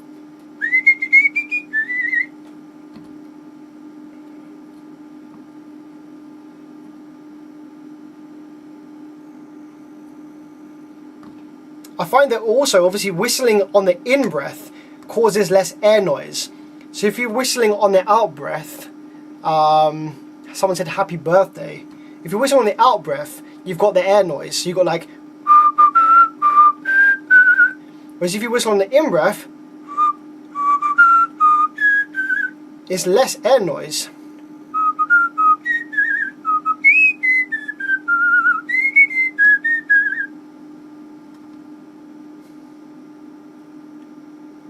Man be like a freak up in here still.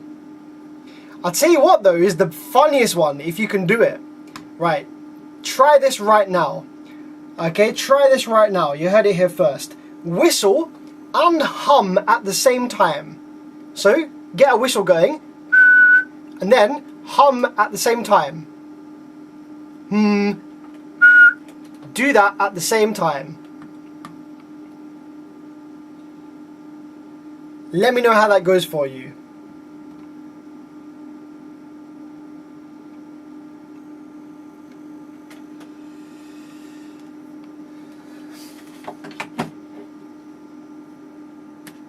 A boom or bust whistle version.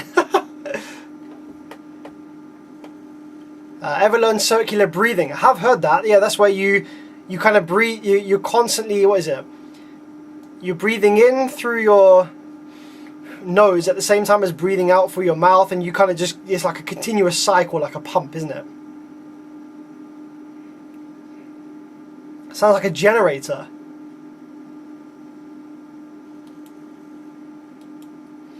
I feel like it sounds like a steam train, like a train whistle, like coming on the tracks, like. What you can't do though is you can't. I can't control the pitch of both the hum and the whistle at the same time. I haven't got that yet. I can only control the pitch of one of them, so I can whistle a tune and have a hum stay the same.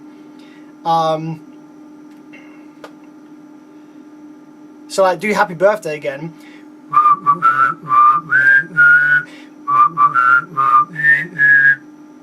So the hum's kind of wobbling around a little bit, but the hum isn't controlled. Can I do a hum a tune while doing a whistle? No. It always the whistle is the one that always wants to change note. No. The whistle is the one that wants to follow the tune. I can't make the hum follow the tune.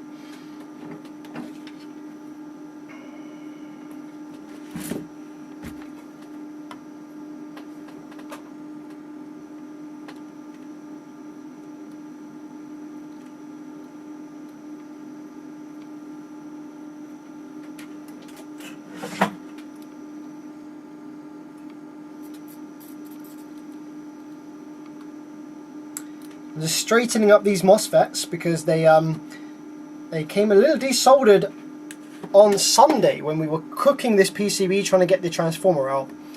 They kind of sunk down a little bit, so I'm just going to get those back at a good angle.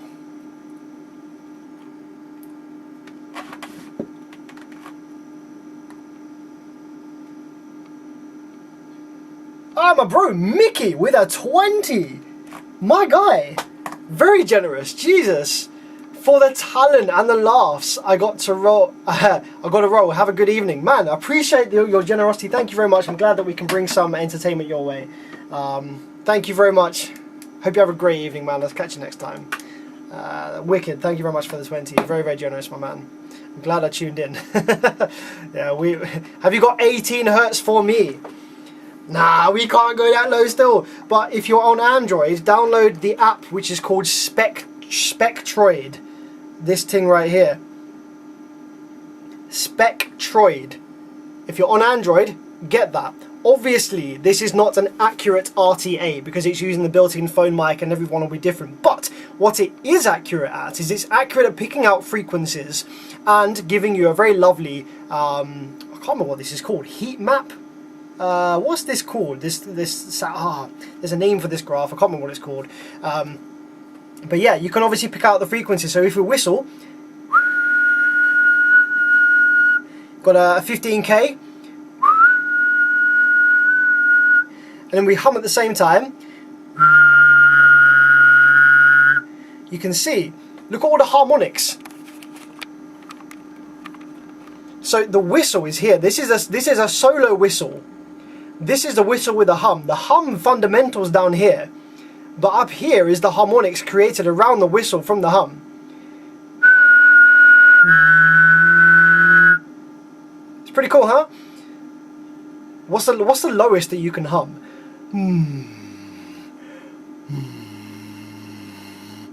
Okay, the lowest I can get is about 100 hertz. Damn, that's pretty decent.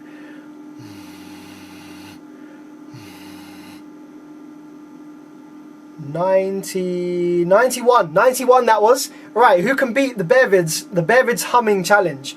Who can beat 91, 94 hertz? Yeah, I can't get it any lower than that. What about on the highs? That's gonna get annoying real fast.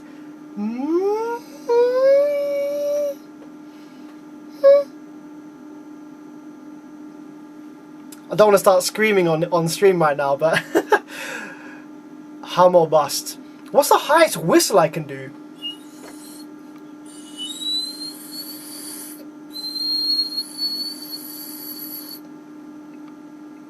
About 4.5k. I've definitely done higher. I think I've managed 9k before, but it depends on how like wet your lips are and stuff, and the shape of your lips and stuff like that.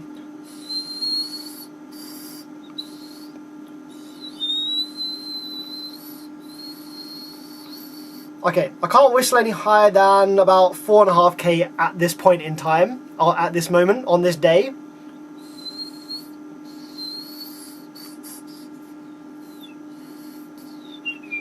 Nope, that 4.5k is my maximum today on the whistle. I got 70 hertz. My whistle is around 2k. 70 hertz is pretty good.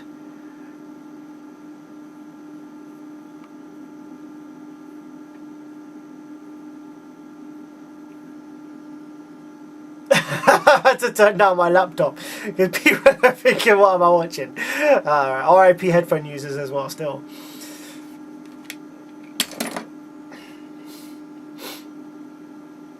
Sorry, the app is called Spectroid. Spectroid, like Android, but Spectrum and Android put together. It's great. I don't know if it's on iPhone, but it's on Android, and yeah, it's really cool. It's also very useful for finding the FS of speakers really easily. So let's say we got this this sub right here, this in-phase XT12, yeah? So we can just grab this, put this on the desk like this, okay? And we take Spectroid out on the phone, and you place it above the cone like that, and just give the cone a little tap. And you see that gives you the FS right about here. 32 hertz. Zoom in, have a look, so you can see the screen there.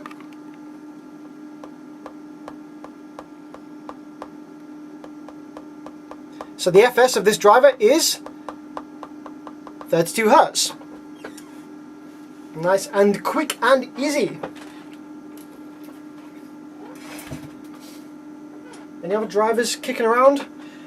Can I figure out, can it do the FS of this tiny little driver here? Probably not. It's probably not going to ring loud enough.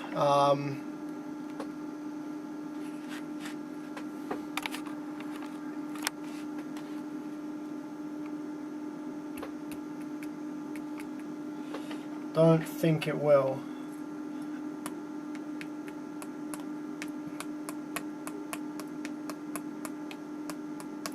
$196 I'm getting.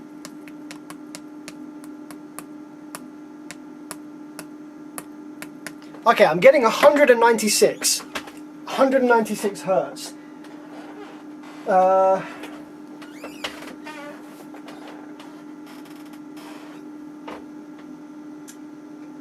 What I want to do now is plug in the DATs and see if that's anywhere near correct, but I can't remember where I put it.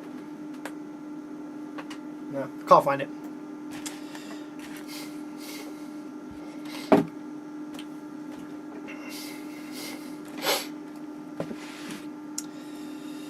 Yeah.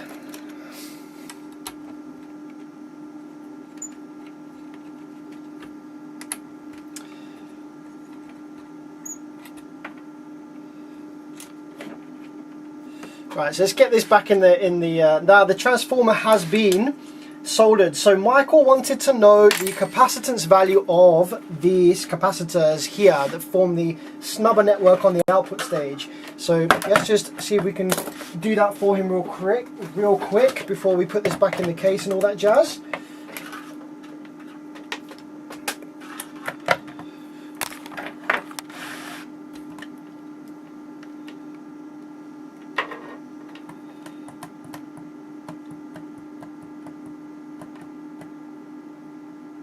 There we go. Oh man, turned off. Hot dang it. Do you have some other cool apps just like this one? Don't know. Maybe. Oh, I'll show you one cool app actually that I really enjoy. I'll show you one other cool app that I really enjoy. I'll show you that momentarily as soon as I get this bloody thing working. This is dead. This is very old and tired now, this. Right. Don't turn off. What is capacitance, please? Right, you can't see the screen there, but it's 1000 picofarads, 1000 PF. Yep, 1000 PF. It's actually 1020. There's too bright on the screen, but 1000 picofarads. Picofarads? Pico, pica, pickled pepper.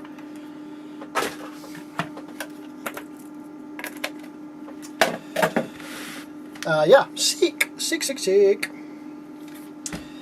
Back into the heatsink with you then, my man. Let's go. Back into the heatsink. Back into the heatsink. We're gonna put some fresh thermal paste on this thing, blood.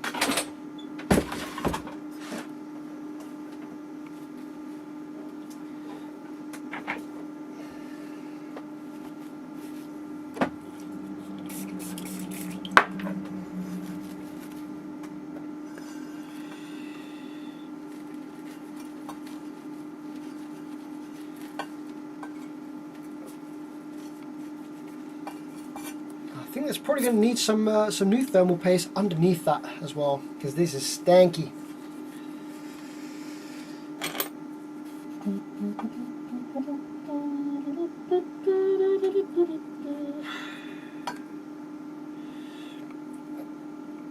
So obviously during our live streams, while we're doing other bits and pieces and soldering, we have good fun, don't we, guys?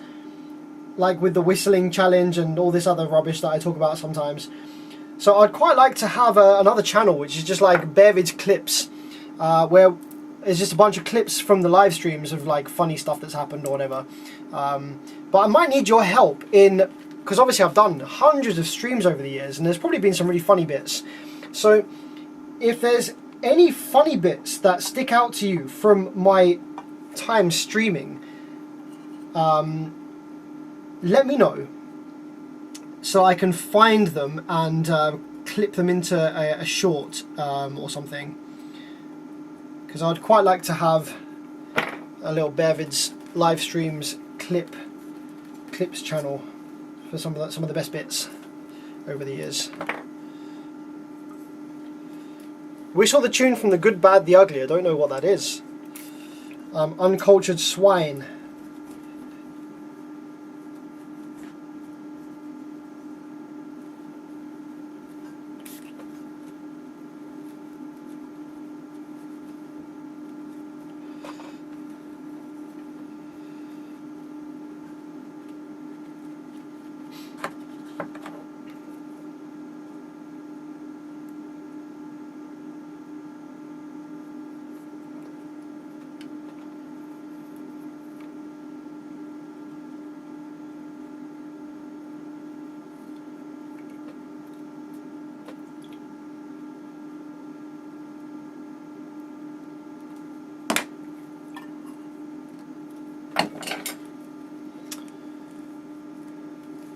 Joseph Hammond is at 67 Hertz. Wow, dude, your hum is low. That's almost an entire octave under me. So I was struggling at 100 Hertz. So your 67 Hertz is almost an entire octave below mine. Can anyone here get to 50? If you can hum a 50 Hertz, that's pretty mad. What I did notice though is I'm pretty pitch perfect. I was pretty pitch perfect with the microwave. So basically stuff in your house that makes noises, like the microwave and the oven and stuff that hums, will hum on your mains frequency, okay? So in the UK we have 50 Hertz mains. So my microwave will make a slightly different sound to your microwave. My microwave will go okay? Oh, hang on a minute, no. What is my microwave will go and that's 135 Hertz. So I'm well off. What I was trying to do was get like 200 Hertz.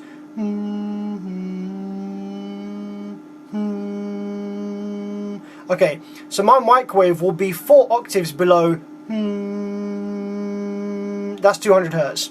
Your microwave in the States with 60 Hertz, 60, 120, 240, 5, 10, 15, 20. So 6, 12, 8, and 24. So your microwave will be 240.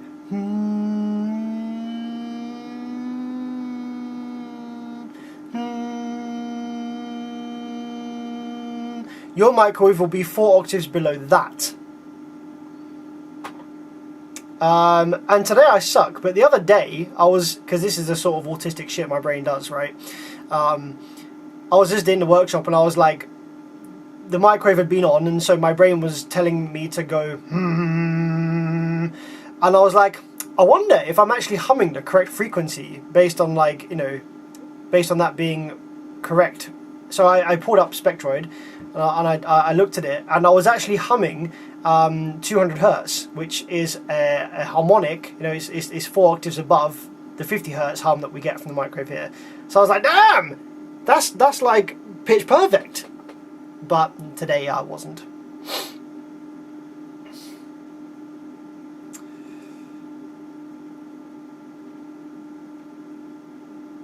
Do you think I can find what my box is tuned to with this Spectroid app?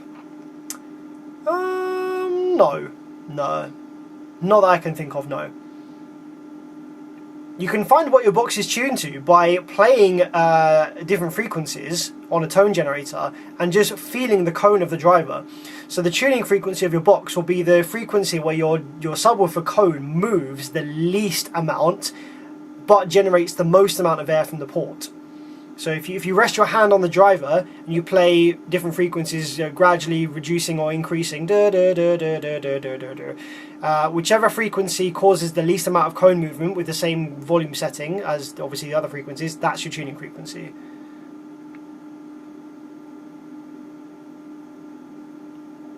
So I don't like. I am definitely a little on the spectrum. I'm super high masking. I don't know if I'm definitely ADHD, like mega 1,000,000%. Like I'm definitely ADHD. I'm not diagnosed or anything, but everyone who knows me will say yes. I look at all the traits, all the things. I'm definitely ADHD. I'm not so bad that I can't function and that I would necessarily need meds. But I definitely have, like, yeah, there's definitely autistic traits there, but it's not. I wouldn't say. I probably wouldn't get diagnosed with autism. I would get diagnosed with ADHD, but there are definitely some traits there.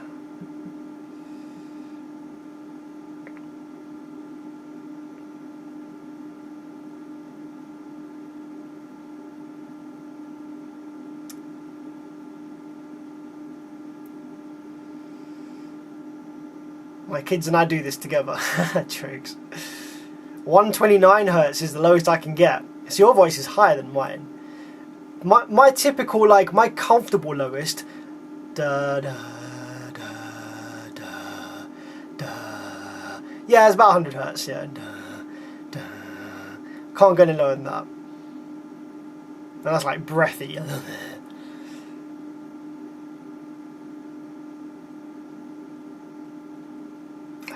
Half bridge motor driver in today. Man, that's beastie. BP Parker. Oh, sorry, B Parker. Nice. Yeah.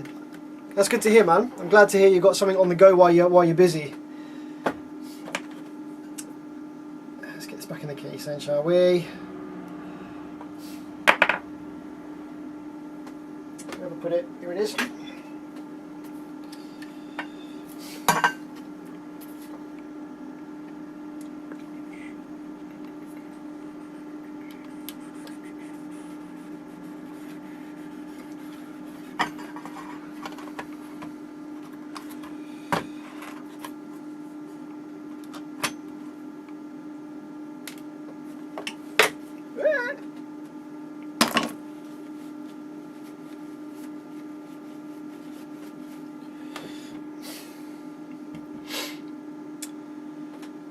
I used that method on my box I built in WinISD. I was aiming for 34 hertz. It was standing most still at 32, but I was happy. Played 144 dBs at 40 hertz with 710 watts. That's a pretty good result. Holy jeez.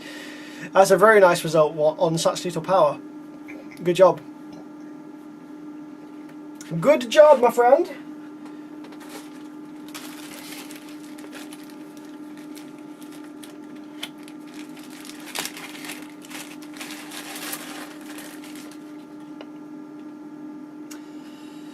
Can anyone do any other weird party tricks? So we've been talking about, like, humming high, humming low, whistling high, whistling inwards, whistling outwards, and humming and whistling at the same time. Can anybody here, has anybody got any party tricks like that you can do?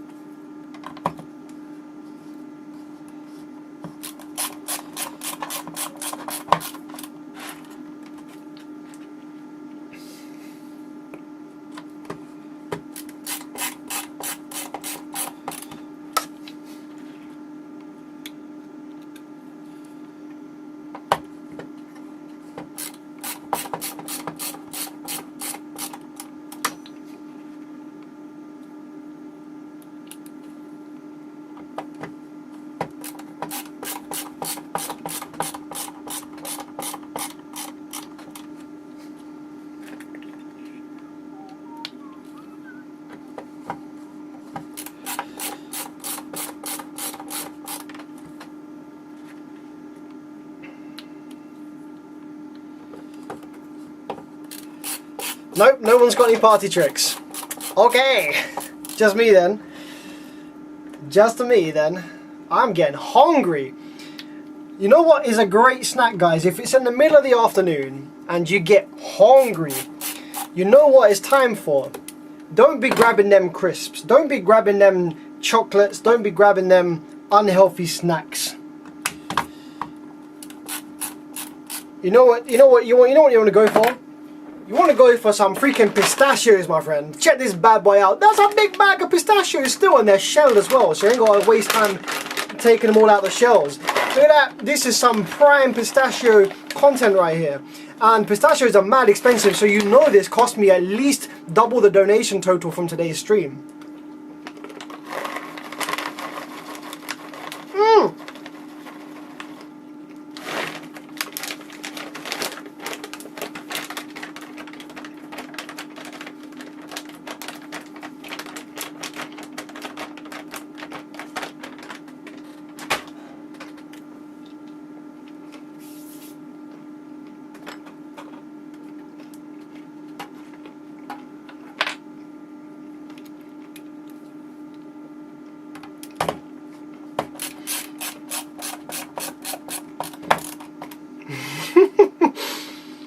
RTS says I can stay very still without even a tiny shake in a really stressful environment.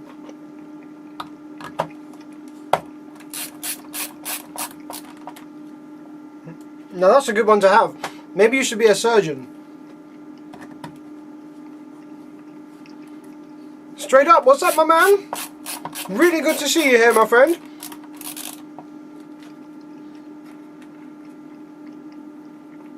What's up, straight up?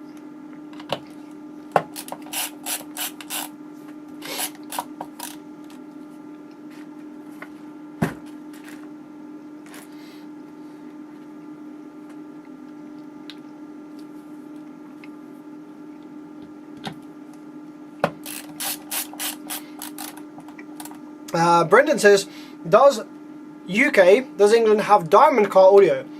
I have definitely seen diamond speakers and amplifiers on the second-hand market floating around.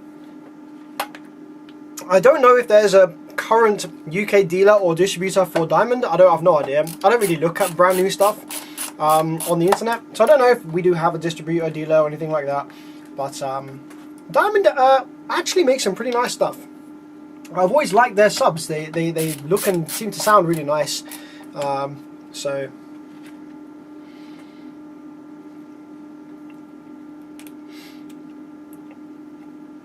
I can make everyone in the party leave by pressing Q on the wrong deck and messing up the set. Yes, happened while I was playing at the rave. Man, that sucks. People actually left just because you made one mistake. That's really annoying. Have I done that before while DJing? Yes, I think I've pretty much done that as well. Yeah, you hit Q on the active one that's playing, and it just kind of brings it back to the start. Depending on what decks you have, it either pauses it or it just plays it from the start. Really annoying. It didn't make everyone leave though.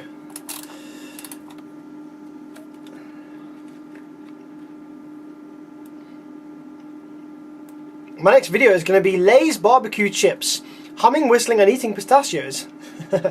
Oh yeah, these nuts it should be. Yeah, man, that'd be hilarious. Whack up a parody of the of like whistling. You gotta get my nose in there somewhere as well though. Still, whistling, bit of big nose, bit of pistachios, bit of barbecue crisps.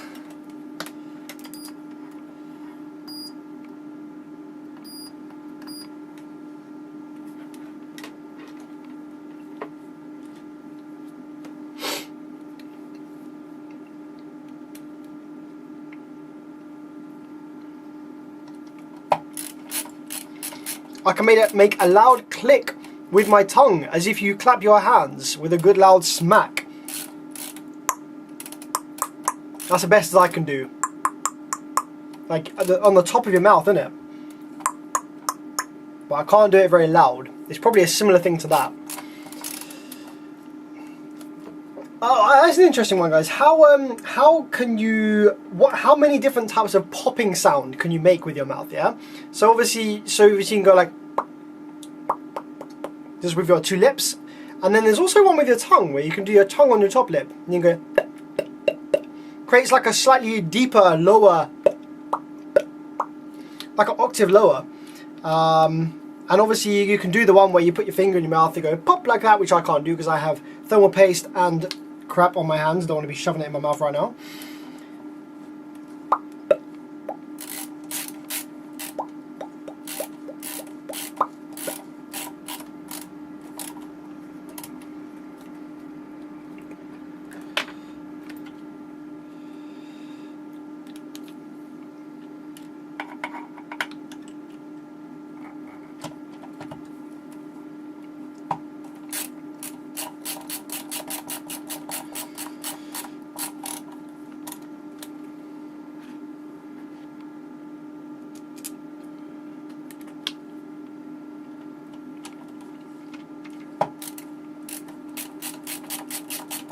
I can do it loud enough to make your ear ring. Jesus. I'm pretty sure, isn't there a sea life creature that makes clicky sounds that are like getting on for 200 dBs. They could just be nonsense, obviously, but I'm pretty sure that there's definitely a sea creature of some kind that makes loud ass clicking sounds that boil the water next to it.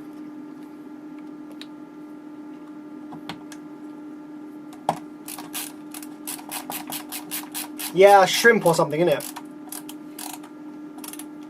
These nuts, please do your best beatbox. No.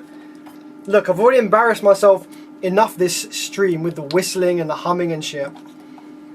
Beatboxing, okay, unless you're absolutely epic at it, beatboxing is cringe. Right? You get me on this. Don't.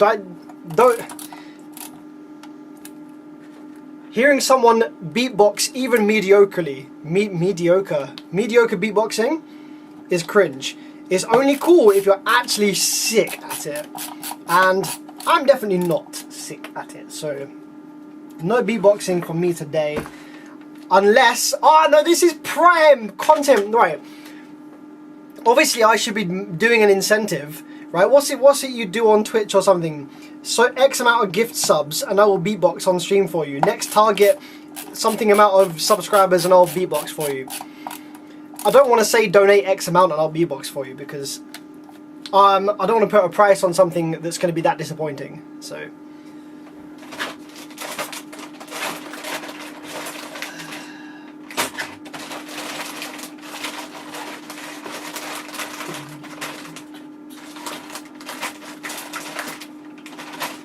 I'm just looking for some replacement of these, because obviously these aluminium bars, these melted like crazy from the failure, so I've got a bag of spares somewhere. I'm just looking for them. That's what I'm doing right now.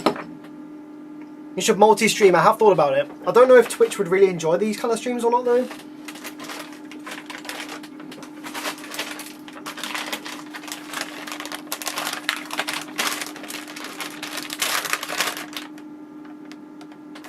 Okay, here we go.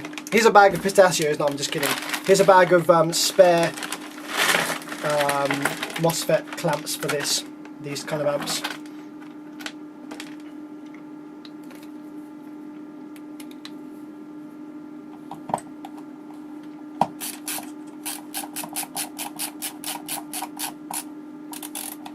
There's a new science and technology section, I think.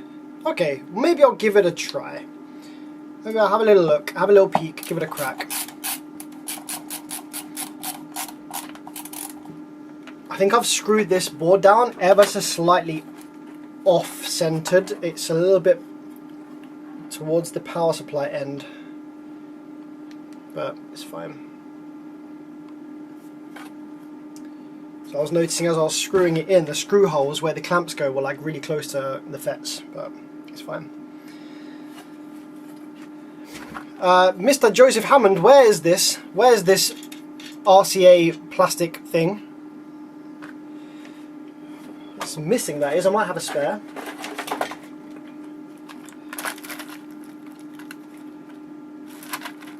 I've got a little spare thingy here that might do the trick.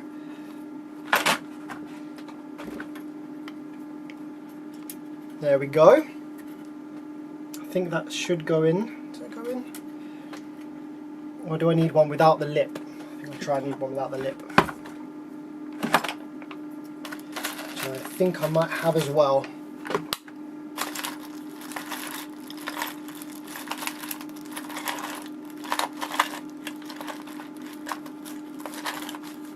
Got a red one. Oh, you did message me saying it was missing. Okay, well I've completely forgotten that.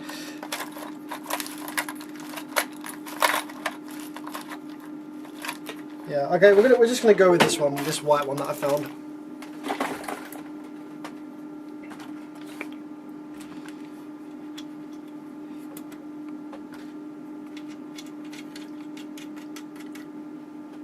I'll tell you what I can do though. I might not be able to beatbox very well, but I can finger drum really well. I'm not like blowing my own trumpet too much here, but I know what I'm good at and I know what I'm not good at, and I can finger drum pretty good. I don't know if I've got any way to showcase that right now though. I don't have any drum pads or anything like a keyboard or anything to do that with.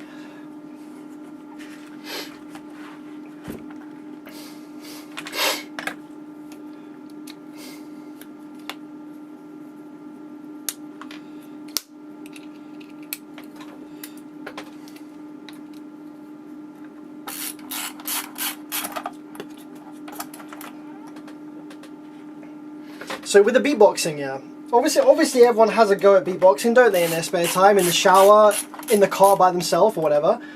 I can't get the snare. I can't do a snare. I can do like a clappy kind of snappy sound, obviously, everyone can do that, but some people can beatbox a really convincing snare drum. I've never been able to nail that down.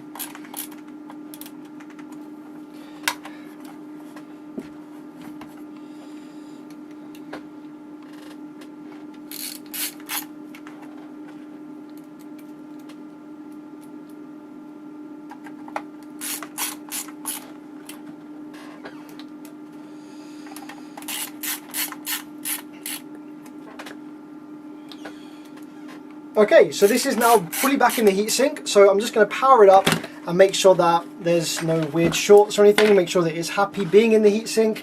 It should be, but you never know. Power it up while in the heatsink, make sure that it's happy.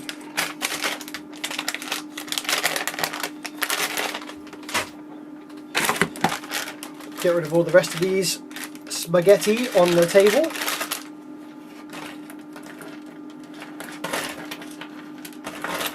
Barbecued pieces, barbecue crisps.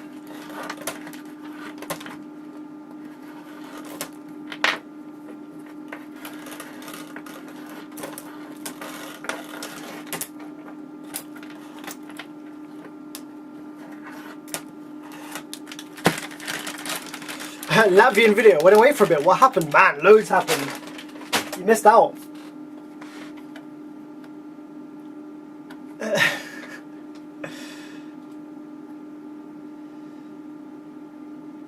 Can anybody say that they own Sony MDR XB1000s? Are those crazy ass headphones with the massive drivers? No, I do not. I still have my pair of XB500s.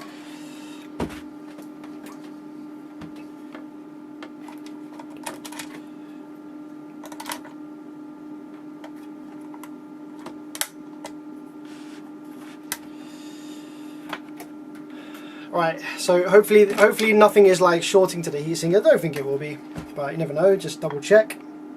Class D side, DC couple.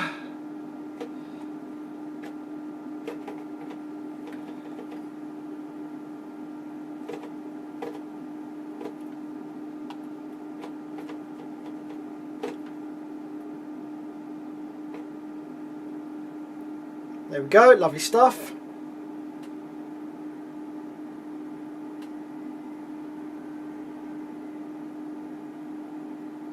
Excellent, that's good.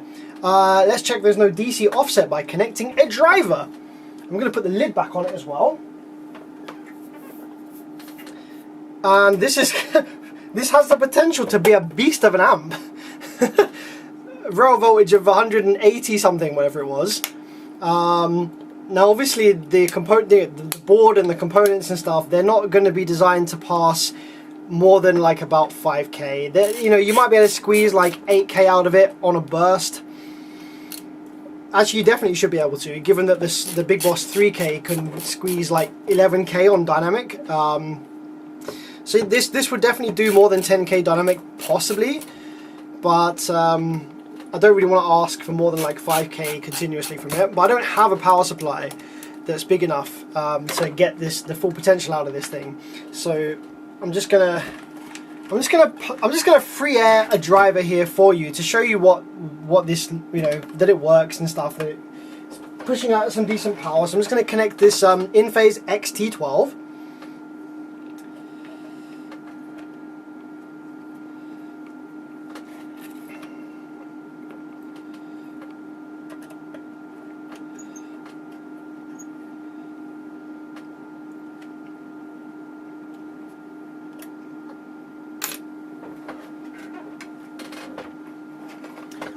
XT12, and some signal, some RCA signal. Maybe I should connect this to the PC actually, so we can play some music, although I don't want to get demonetized music, not monetized, cancelled crap.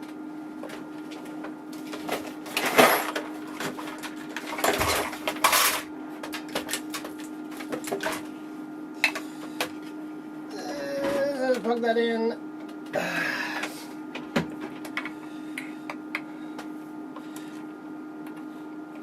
Alright, low in, yeah, I'm going to connect it to the PC and maybe play some music. So I do actually have some tunes on here which are not copyrighted that I could probably find. Subsonic gain is in the middle here. Okay, cool. Let's just grab a few tunes.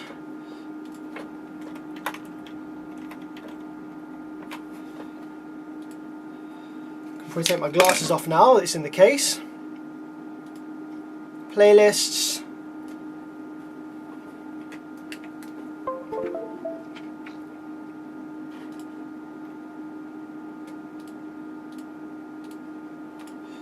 MIDI to key.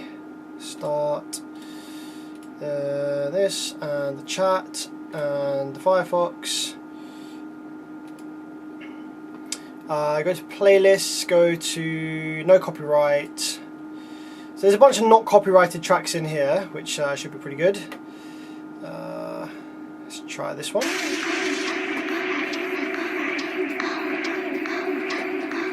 And let's power the amplifier up. Start with the low voltage first. I could eat that girl for lunch if she dances on my tongue. Tastes like she might be the one. Okay, yeah, it's working. I could never get Good. enough. I could buy her so much stuff. It's a crave but not a crush. Call me when you're there. I said I bought you something rare, and I left it under Claire. So now she's coming up the stairs, so I'm pulling up a chair. I could eat that girl for lunch.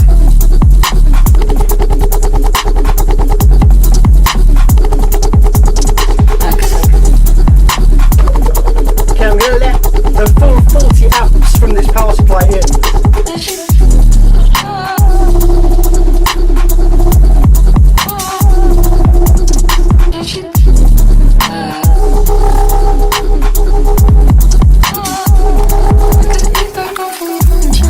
She's taking pictures in the mirror. Got her skin so clear. Tell her bring here.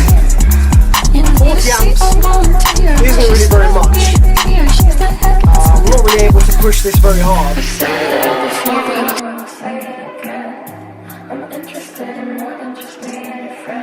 So I just realised that I also had desktop audio on, so you were hearing that song full volume. Apologies for that. Let's turn that off and let's just go for another track that might have some lower bass in it, perhaps.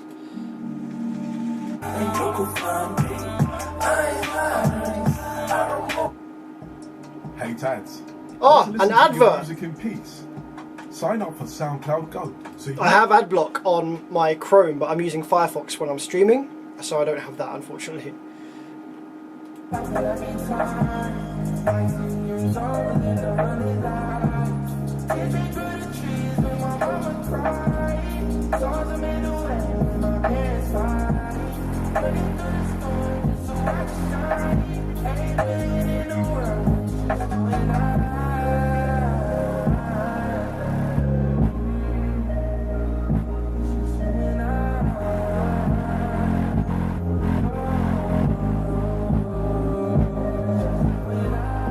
All of these frequencies are really high.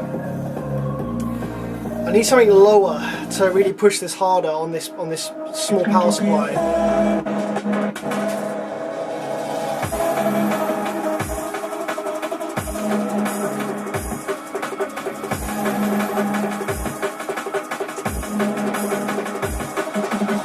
This is a tune, this one. This one will play nice.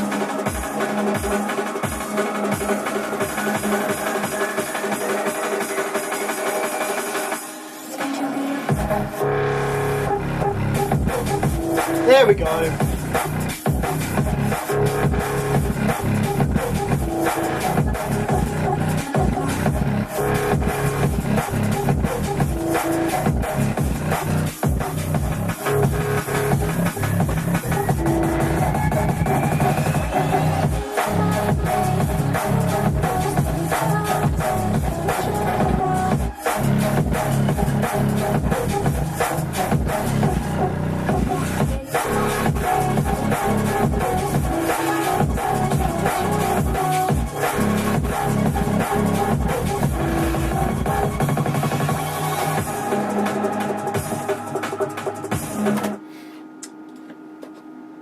coil is starting to smell a little bit.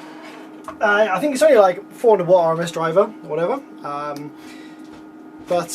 Yeah, that song, loads of people ask me what that song is called.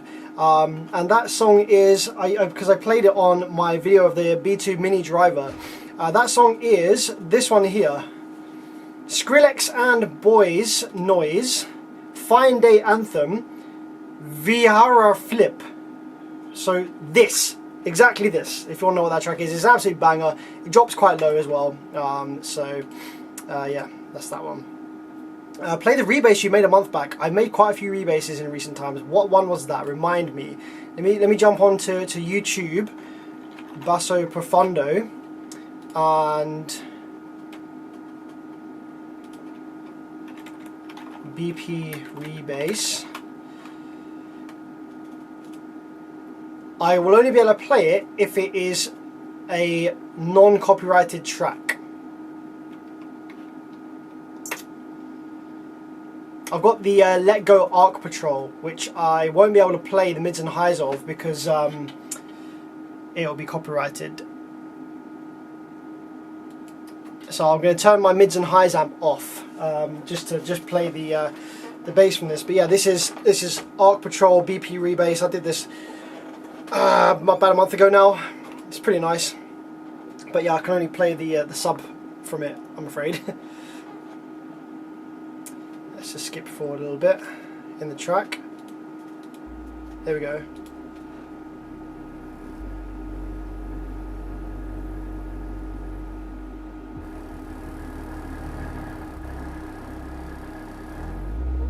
It starts off the bass a little bit high and then it drops absolute balls. Drops really low. Here we go.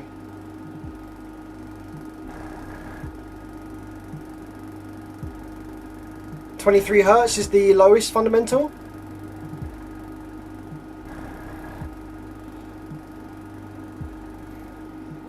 This amp seems to have a high pass filter built in. And I can't really get that much amplitude on the 23 Hertz. So yeah, this amp not great for 23 Hertz as it stands without making a modification to the fixed high pass filter. But yeah, this is a success. This is playing really nice. Obviously we won't know how much power it makes safely until we do some kind of bench testing with it, but this is a fully functional amplifier and would equate to about 5k, 2 ohms, that kind of thing. I might even just use this in the Proton for a bit still.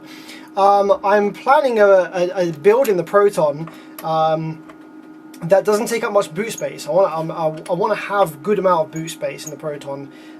So I'm either thinking a false floor, and I'm going to go passive radiator, so maybe like a single 12 with an 18-inch passive radiator, or true infinite baffle where we just cut a big hole in the boot floor and shove an 18-inch in there just to use the car as the enclosure, something like that.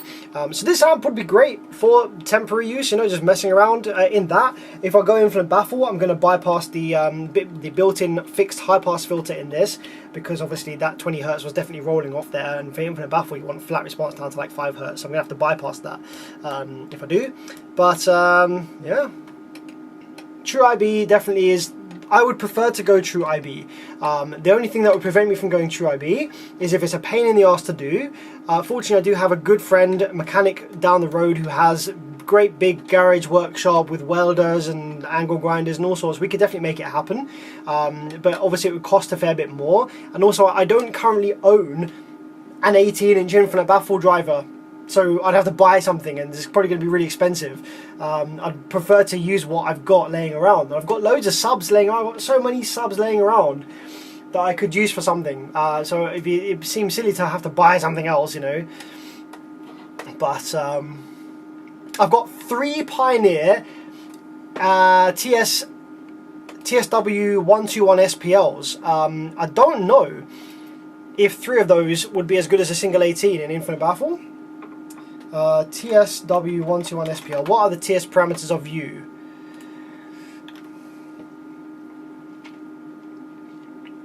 QTS. Whoa, way too low. Nah, that's not gonna be great. The X max isn't high enough either. Damn, 0.3 QTS on those. Nice. yeah, the IB24 would be sick, but very expensive. Yeah, I'm going to be doing it on the cheap. If I do it, I'm going to be doing it on the cheap. I've got a motor. I've got a 18-inch cone.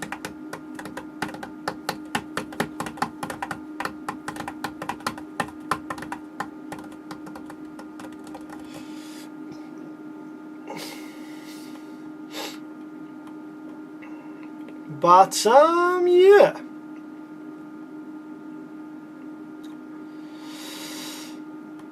DIY your own IB sub. Yeah, that's probably what I would do.